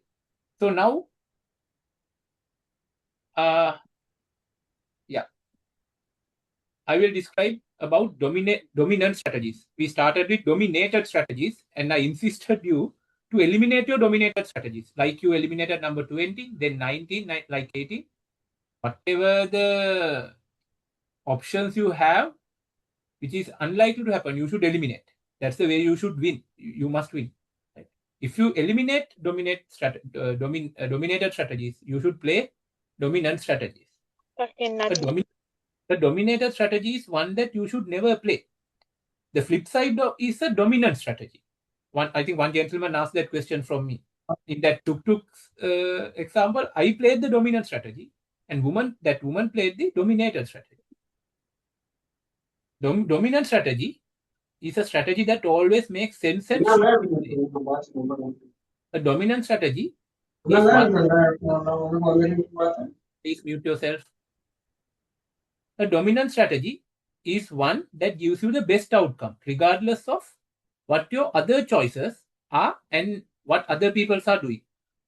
Now, a simple example is when you are choosing the best checkout line in a store. Say there are 2 lines, A and B, equally competent cashiers. You see that line A has weight of 1 person, while line B has no weight. What should you do? It is clear that you should go to line B, where there is no weight. This is a dominant strategy. A more complicated example is picking the best lane while driving. Imagine the right lane has 1 car in front of you, while left lane has no cars. And there are no other cars around. All you want to do is drive straight for several miles. What do? Picking the left lane is generally a better option. The person in the right lane might drive slowly, or they might slow down to turn at an intersection. In this example, picking the left lane is a dominant strategy.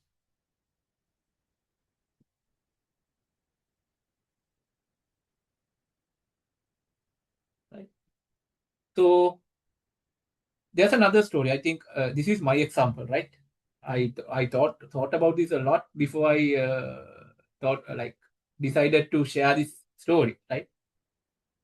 A few months ago, I mean, you don't need game theory to come make decisions in this scenario, but I'm just simply explaining my situation to make you understand about the dominant strategies, right?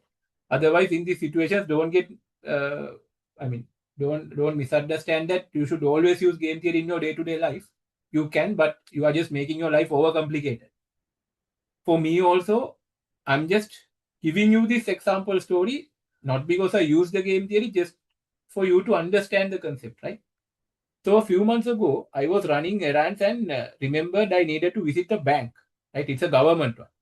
What's the time the government banks are closing in Sri Lanka, generally? 3 p.m., right? Yeah. So, but the time was 2 minutes past 3. I mean, I didn't know really that, right? So I was not sure if the bank had closed already because government banks close little early. I was debating whether to take a few minutes to drive to my bank or to take care of other errands, one which could take 20 minutes and the other one which would take 40 minutes. So I wanted to get everything done.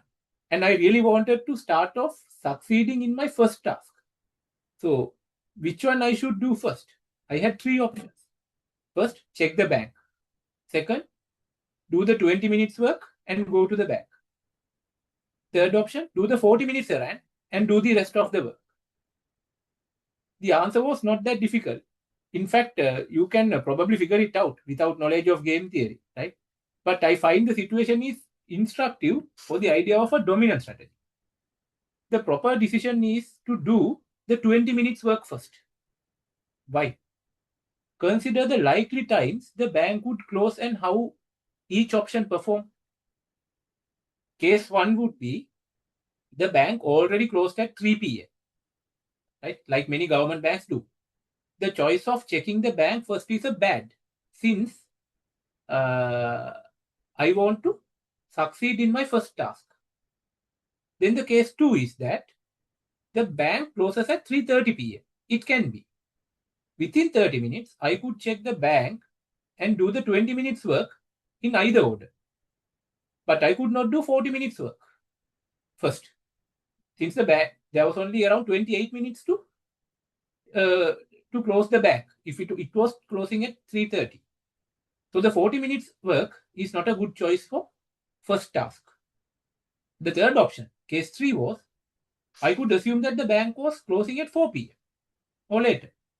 Now it is possible to do one work and visit the bank in any order and then do the other work. As you can see, visiting the bank first is a bad in case 1 and doing 40-minute work is bad in case 2. Doing 20-minute work first is sensible in all of the cases. Therefore, doing the 20 minutes work is at least as good or better than doing anything else first and is a dominant strategy. Once the dominant strategy is identified, the decision-making process is simple. You should play the dominant strategy. In this example, the closing time of the bank was an important variable in identifying the dominant strategy. The specification of closing times itself reveals another concept of game theory called focal points. So before we move into focal points, are you all clear with what I did?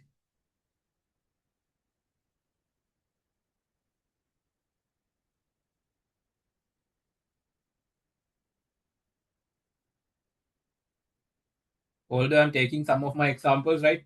You know, in your project management work, these are like day-to-day applications, right? You have 3 tasks to complete. Which task would you complete before the deadline?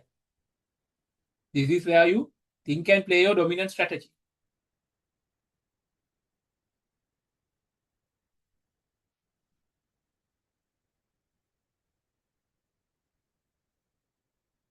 Yeah, I got a message in the chat box. Yes, true. I'm coming to that point. Yes. One of the key assumptions is that we think everyone is thinking rationally. Correct. But I will come to that point as well, how to overcome that. But for the moment, let's think everyone is thinking rationally and how we should win the game.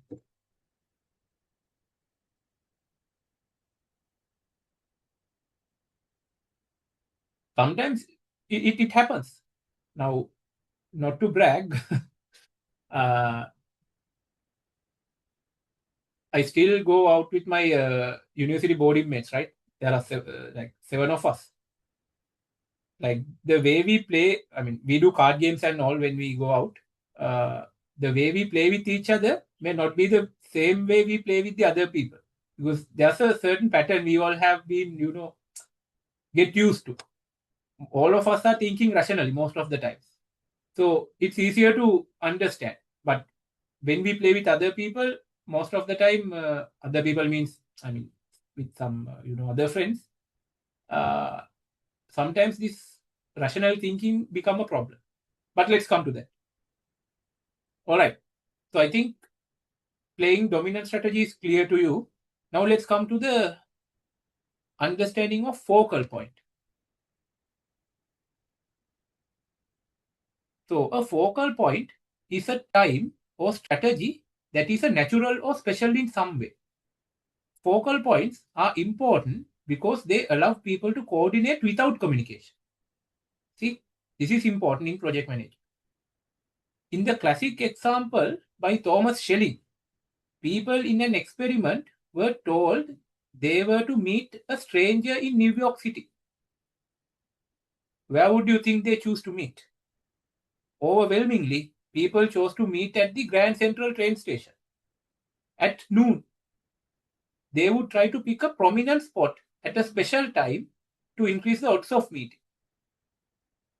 To return to the problem at hand, the concept of focal points allow us to infer the bank would close at a round time, right? Such as 3 p.m., 3:30 p.m. or 4 p.m.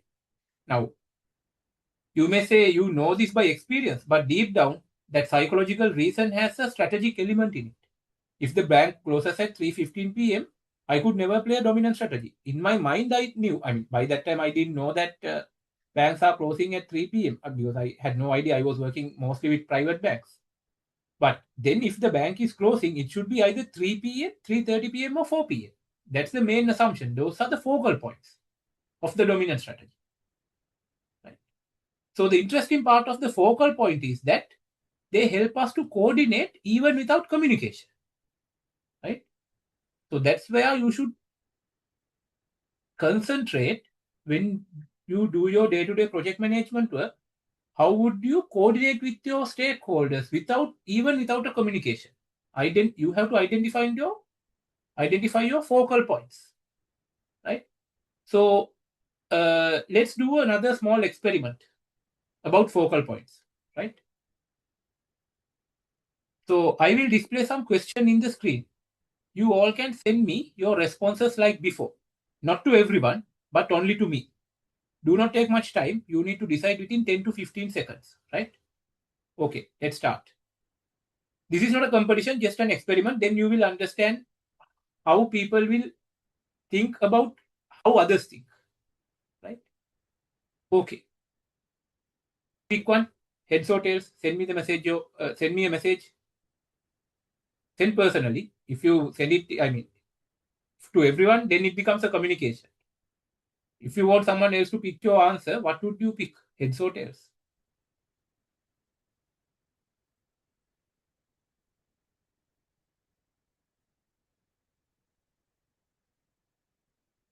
I wish I could display all the answers, but unfortunately not.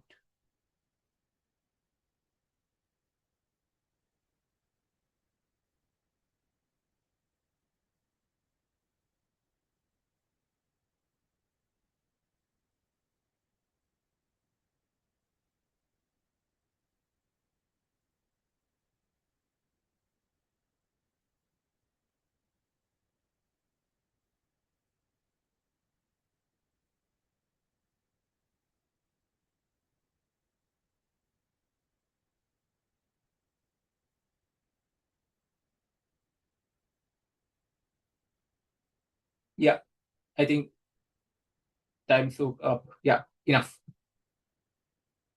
Right. Okay. I will tell you the result in a short period of time, right? I will write it down.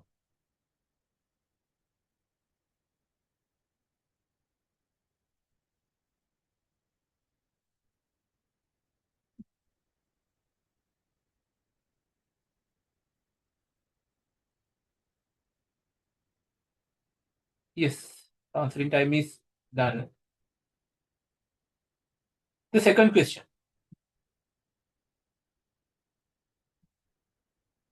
Pick a number from the list. You can text me, send a message to me. From these 6 numbers, what would you pick?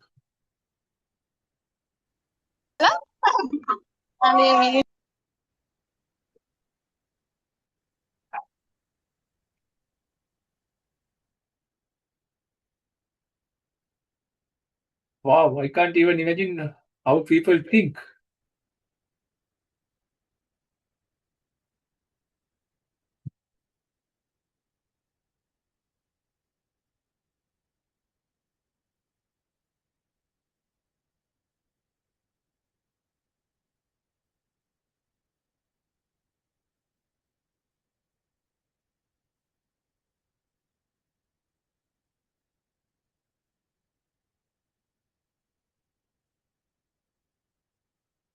Right, enough. I'm getting so many messages for this one. Yeah, enough.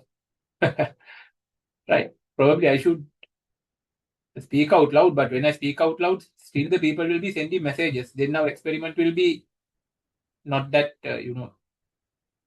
it doesn't make a sense if the answers are revealed. Okay, enough. Right. The third question.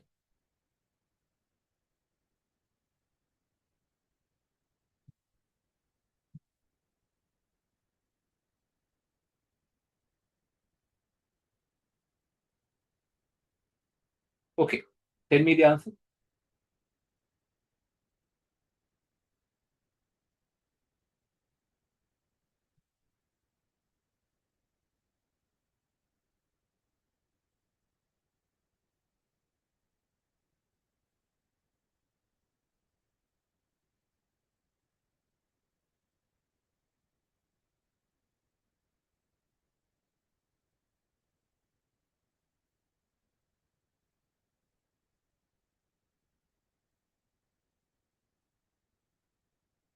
Only we have got 8 answers and it's increasing.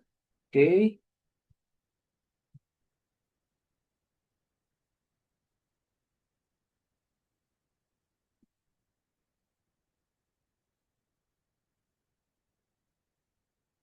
Just as I thought.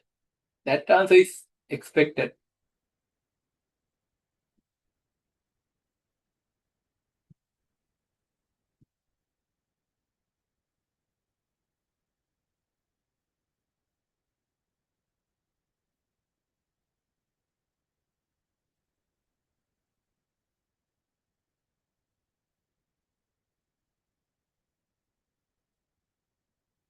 Yeah, fine. Let's stop answering this question for the moment.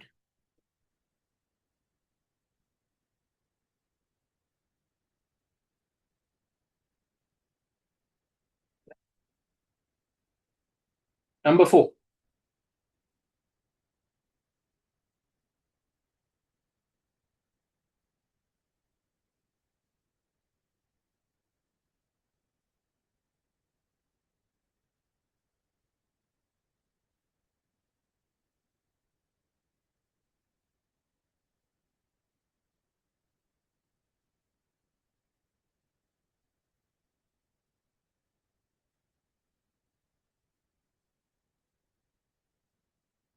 Earlier, back in 1930s, 1920s, when there were no phones, on the lovers, when lovers are only communicated through letters and all, this is how they communicated. They thought of what others thought.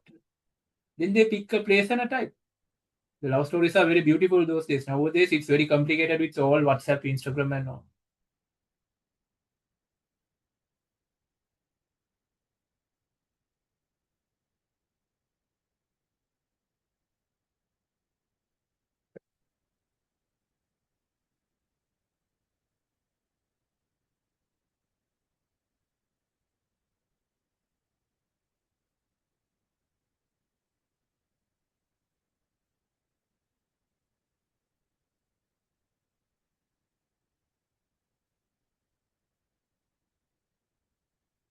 Don't say lunchtime.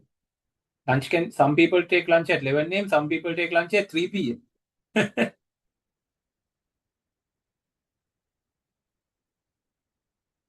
And I got a dominated strategy as well here.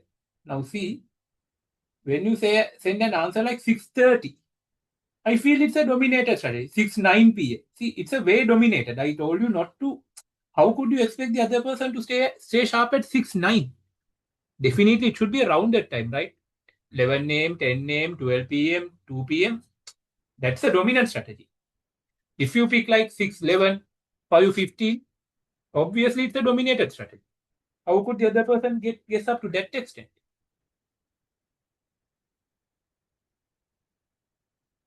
Right, good. That's enough. Fifth one.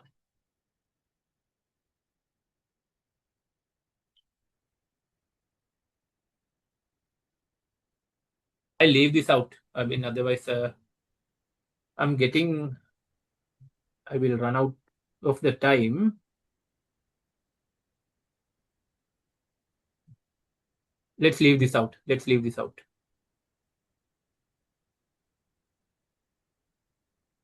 But what I'm interested is in the next question. So enough. I mean, let's forget the fifth question.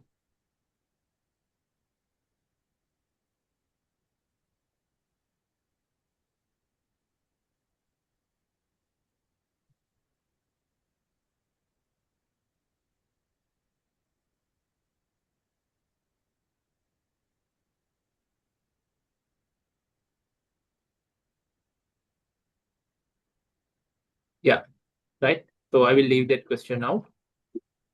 Let's try this one. Name an amount of money.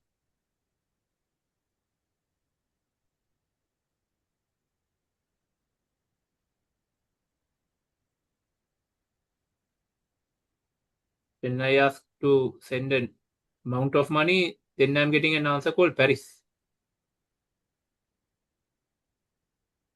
That's the irrationality.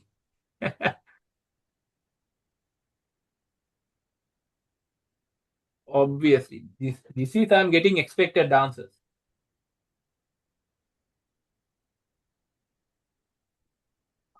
Question number 4 was a little bit, I was also a little bit confused.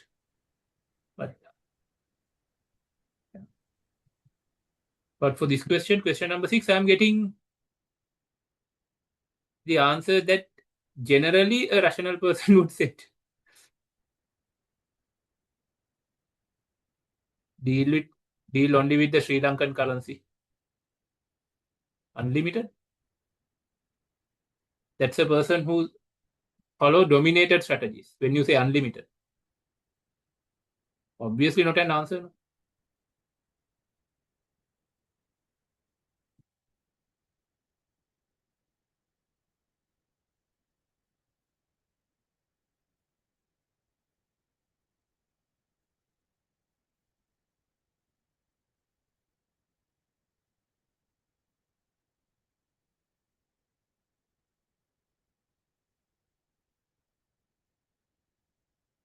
Yeah.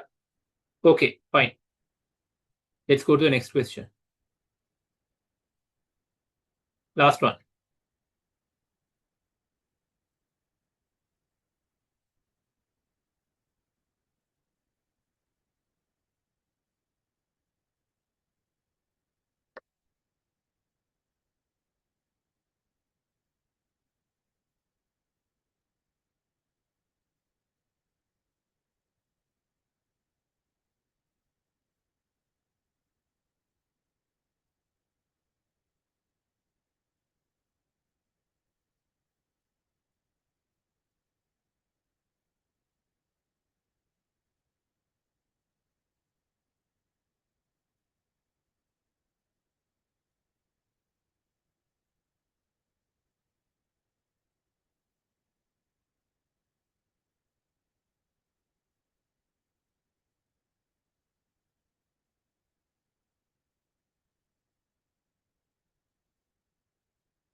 Oh, the answer being exceptional.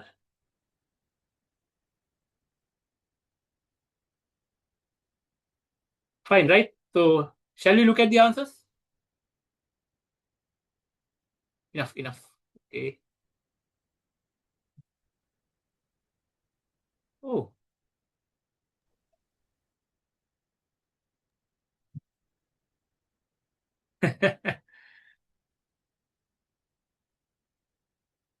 Interesting point, Tanuraj. But again, you are risking yourself if you are choosing that answer, because the money will be swapped at the end. The portion will be swapped. So how do you trust the other person? Right, fine. That's enough. So let's see how this experiment worked. Right? These 7 questions had a common theme. The goal in each is to coordinate the outcome without communicating. You never knew what others said. Right?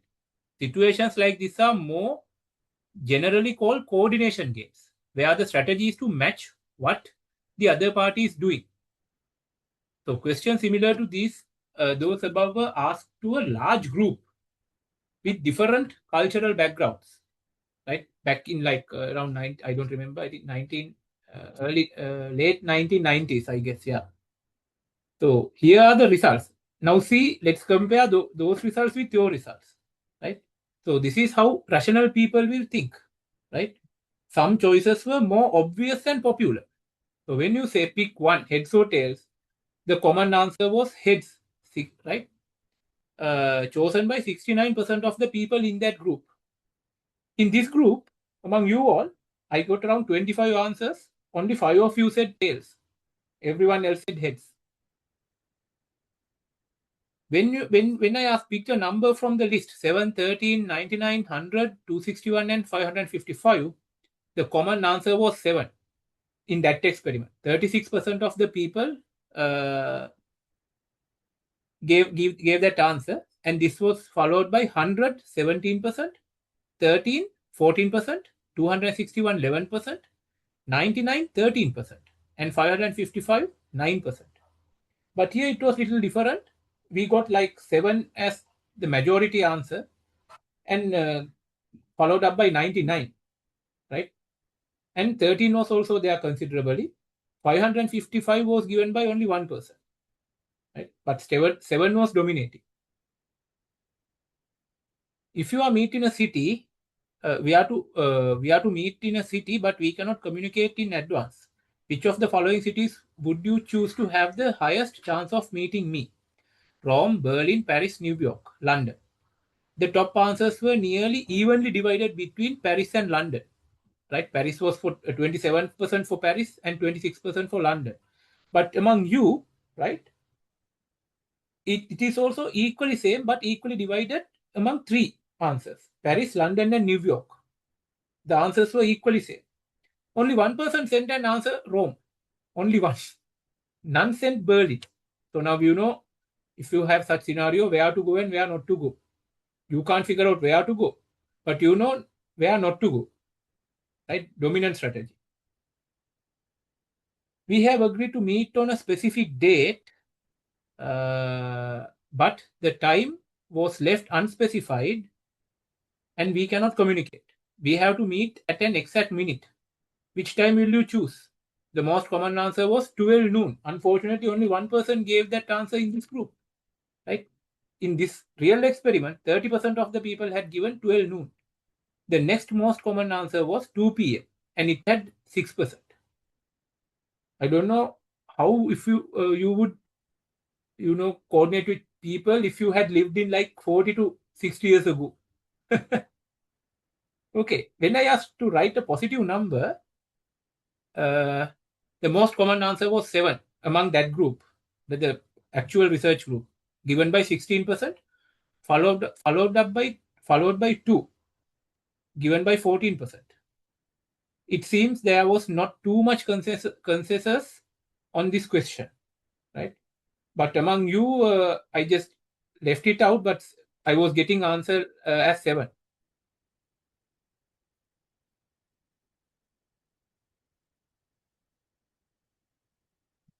Yes, correct. Maybe. So when you ask to name an amount of money, right? the top answer was 1 million was chosen by 30% of the people, followed up by 100 million with 11%. That is also more or less the same, right? Many people gave the answer, many participants gave answers 1 million. And finally, you are given $100 to split into piles A and B. If your split of piles A and B matches your partner's, you get the amount in pile A and your partner gets the amount in pile B. How will you split up the money? The answers of splitting the piles into 50-50 was given by 80% of the people in that group. In your group, it was like 95%. Except one person came up with 100-0. I don't know what's the rationality behind that answer. Right? Either you are taking it all, either you are losing. There were two answers called 80-20. Right? So, but generally 50-50 would be a rational answer.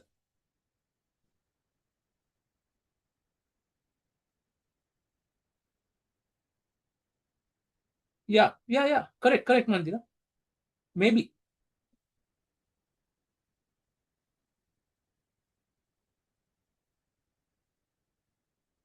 So, we are coming to the final parts of the session. I'm getting many messages now. Hopefully, none of those are life-threatening. So, before I finish my presentation, I would like to talk about some of the limitations of the game theory. Although it is a very useful tool for analyzing strategic decisions, it is not perfect and has some challenges when applied in the real world.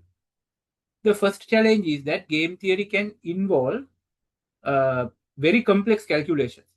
We did some peanuts here, not the complex calculation. When there are many players and each player has several possible strategies, the number of possible outcomes increases very quickly. For example, if several companies are competing in the same market, each company may have different pricing, advertising, and production strategies. Analyzing every possible combination can become very difficult and time-consuming. Another limitation is that game theory assumes people make rational decisions to maximize their own beliefs, like we discussed. However, in reality, people do not always behave rationally. Their decisions can be influenced by emotions, stress, and personal values, or even misunderstanding. For example, during a business negotiation, one company might reject a profitable deal because of pride or lack of trust, or probably because of ego, even though accepting it would bring better financial results. Game theory cannot always predict these emotional reactions. Game theory also depends on having reliable and accurate data. To make good predictions, we need to know possible strategies, the payoff, and the goals of all players. In many real-life situations, this information is incomplete or uncertain. For instance, in a competitive market, companies usually do not know the exact plans or future strategies of their competitors. And finally, in practical situations, many unexpected events can change the outcome. Economic conditions, government regulations, natural disasters, Ditwa, Corona, right? Or sudden changes in customer preferences can all affect decisions. For example, a company may have planned the best strategy based on game theory, but if a new law is introduced or global event disrupts the market, the strategy may no longer be best choice. So while game theory provides an excellent framework for understanding strategic interactions and providing improving decision making, it should be used together with real world experience, judgment, and flexibility. It helps us to make better decisions, but it cannot predict every situation perfectly. So in that situation, how would you win the game? For that also we have an option. Change the game. Real-life situations involve more complicated games in which people might act in sequence as opposed to moving simultaneously. The game might be played more than once, and players might be able to change the rules and affect the outcome. It is a common mistake to get angry at a bad outcome, but as as we illustrated in the very beginning slide, in previous slides, it is often not the fault of the people playing the game. In situations like prisoner's dilemma, the poor outcome are not because the people playing the games are stupid. It is precisely because the players are thinking smartly. So what should you do when things turn out poorly? The theme of this strategy, is that you do not like how a game turns out, then there is no need to get angry at how people acted. You should instead look for ways to change the game. The next couple of slides will show a number of ways to influence the outcome. Right? So let's see, how would you beat prisoner's dilemma? Right? For this, I will take the example of Golden Balls game. I'm sure like many of you have not heard of this game, right? But I will describe. The Golden Ball game is a final round of a British TV game show. Right? In this round, two players compete for cash prize that they have earned together. Each player has only two choices, split or steal. They make their choice secretly, without knowing what the other player has chosen.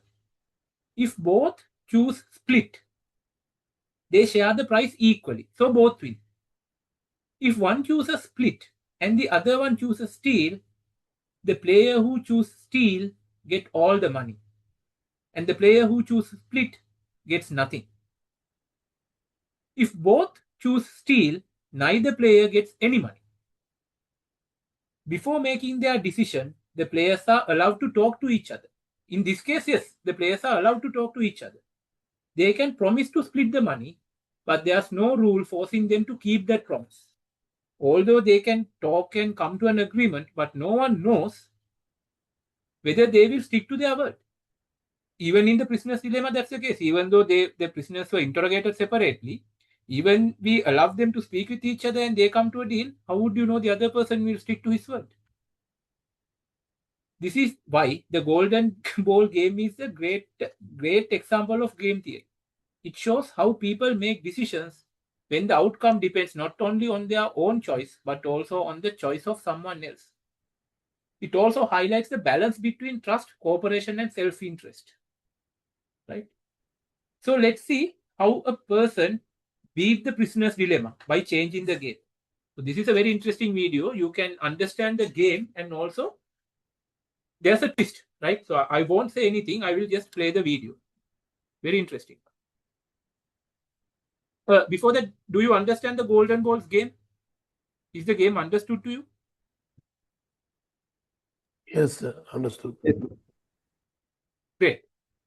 Now see what these people do. We get message. No. Oh, okay. Roshan says no. There's some money, right? You have two golden balls, right? You can pick one. I mean, you have two options. Your options are not known to the other person. There's A, there's B. If A gets split option and B also gets split option, both players will receive 50% of the price. If player 1 picks split option and player 2 picks steal option, the player who chose steal receives 100%. That means player 2 will receive 100%, the other one will receive nothing. It's the other way around also. But if both the players pick steal option, neither player receives any money. Just as prisoner's dilemma, you have a bag of money. You have two choices in front of you. In concealed golden balls, your partner is also having the same two options, but you will know what your partner will pick, and your partner will not know what you will pick. So depending on what you pick, split or steal, either the money would be shared, either the money would be lost, or either one person would take the money and vanish. Are we clear?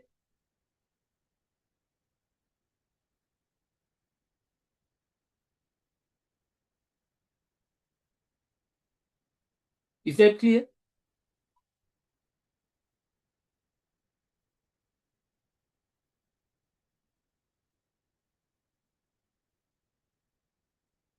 Yes. Right. Now watch this video. Very interesting.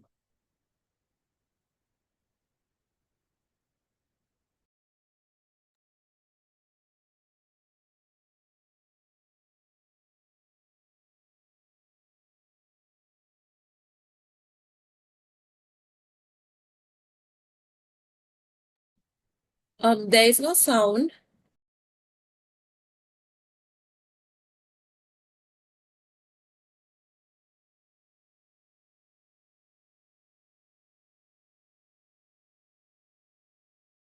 So there's no sound, sir. Can't hear anything.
Oh, sorry. I only saw now. Only I saw the messages. I will reshare it again.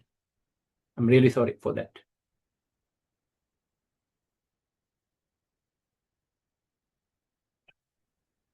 The steel. Welcome back to Golden Now can you all hear it? Balls. After a run of big cash balls.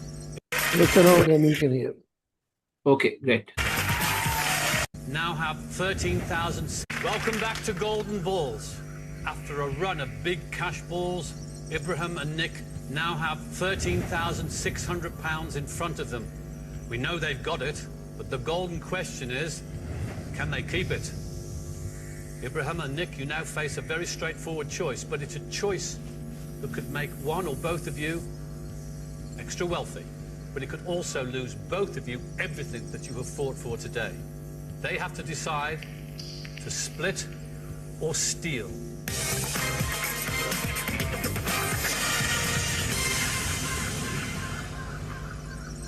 Ibrahim, Nick, you have two final golden balls in front of you, and they are the most important golden balls of the game. You each have a golden ball with the word split written inside. You both have a ball with the word steal written inside. You will know which is split and which is steal because you're going to have a look. If you both pick the split ball, you split the 13,600 and you go home with 6,800 each. If one of you chooses the steal ball and the other chooses the split ball, whoever chooses the steal ball goes home with the whole lot, 13,600. But if you both choose the steal ball, you leave today's game with what you came with, nothing. It's the ultimate test of faith, trust, and let's face it, greed. Take a moment to look at the balls in front of you so you know for definite which is split and which is steal, but obviously keep them concealed from each other. Just have a look.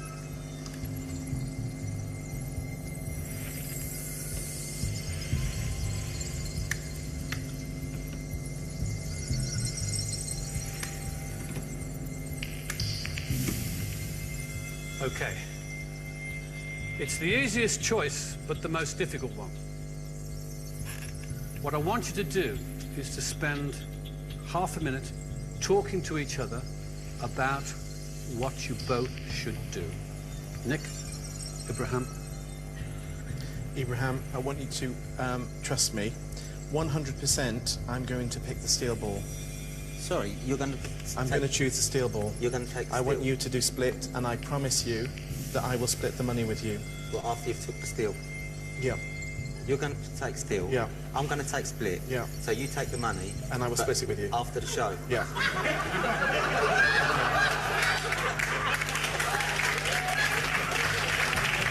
Abraham, I promise you I'll do that. If you do steal, we both walk away with nothing. I'm telling you 100% I'm going to do it. I appreciate that.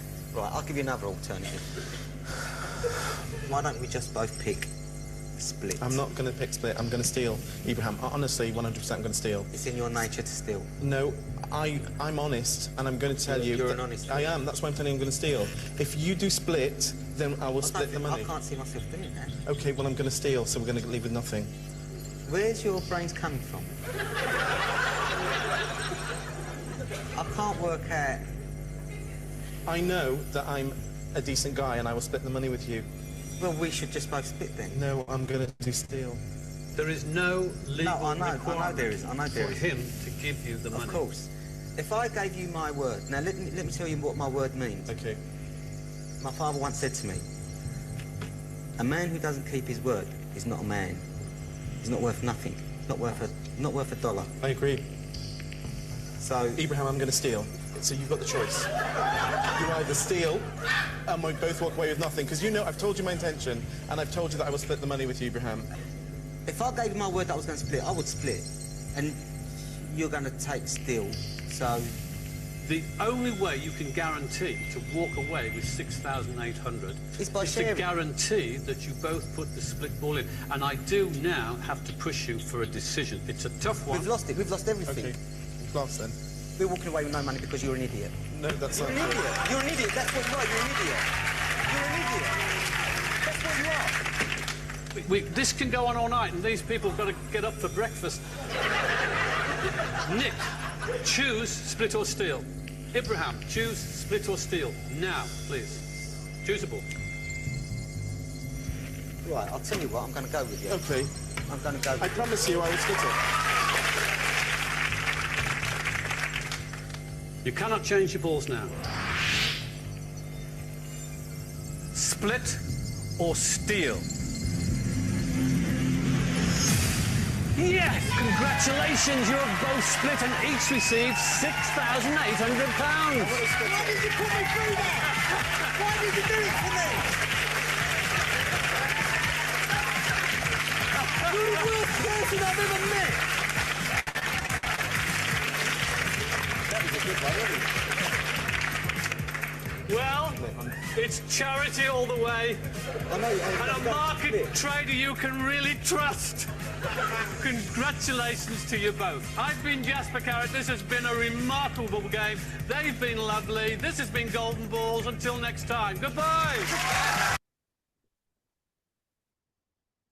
Were you able to understand what happened in that video? That's the one player changing the game. Right?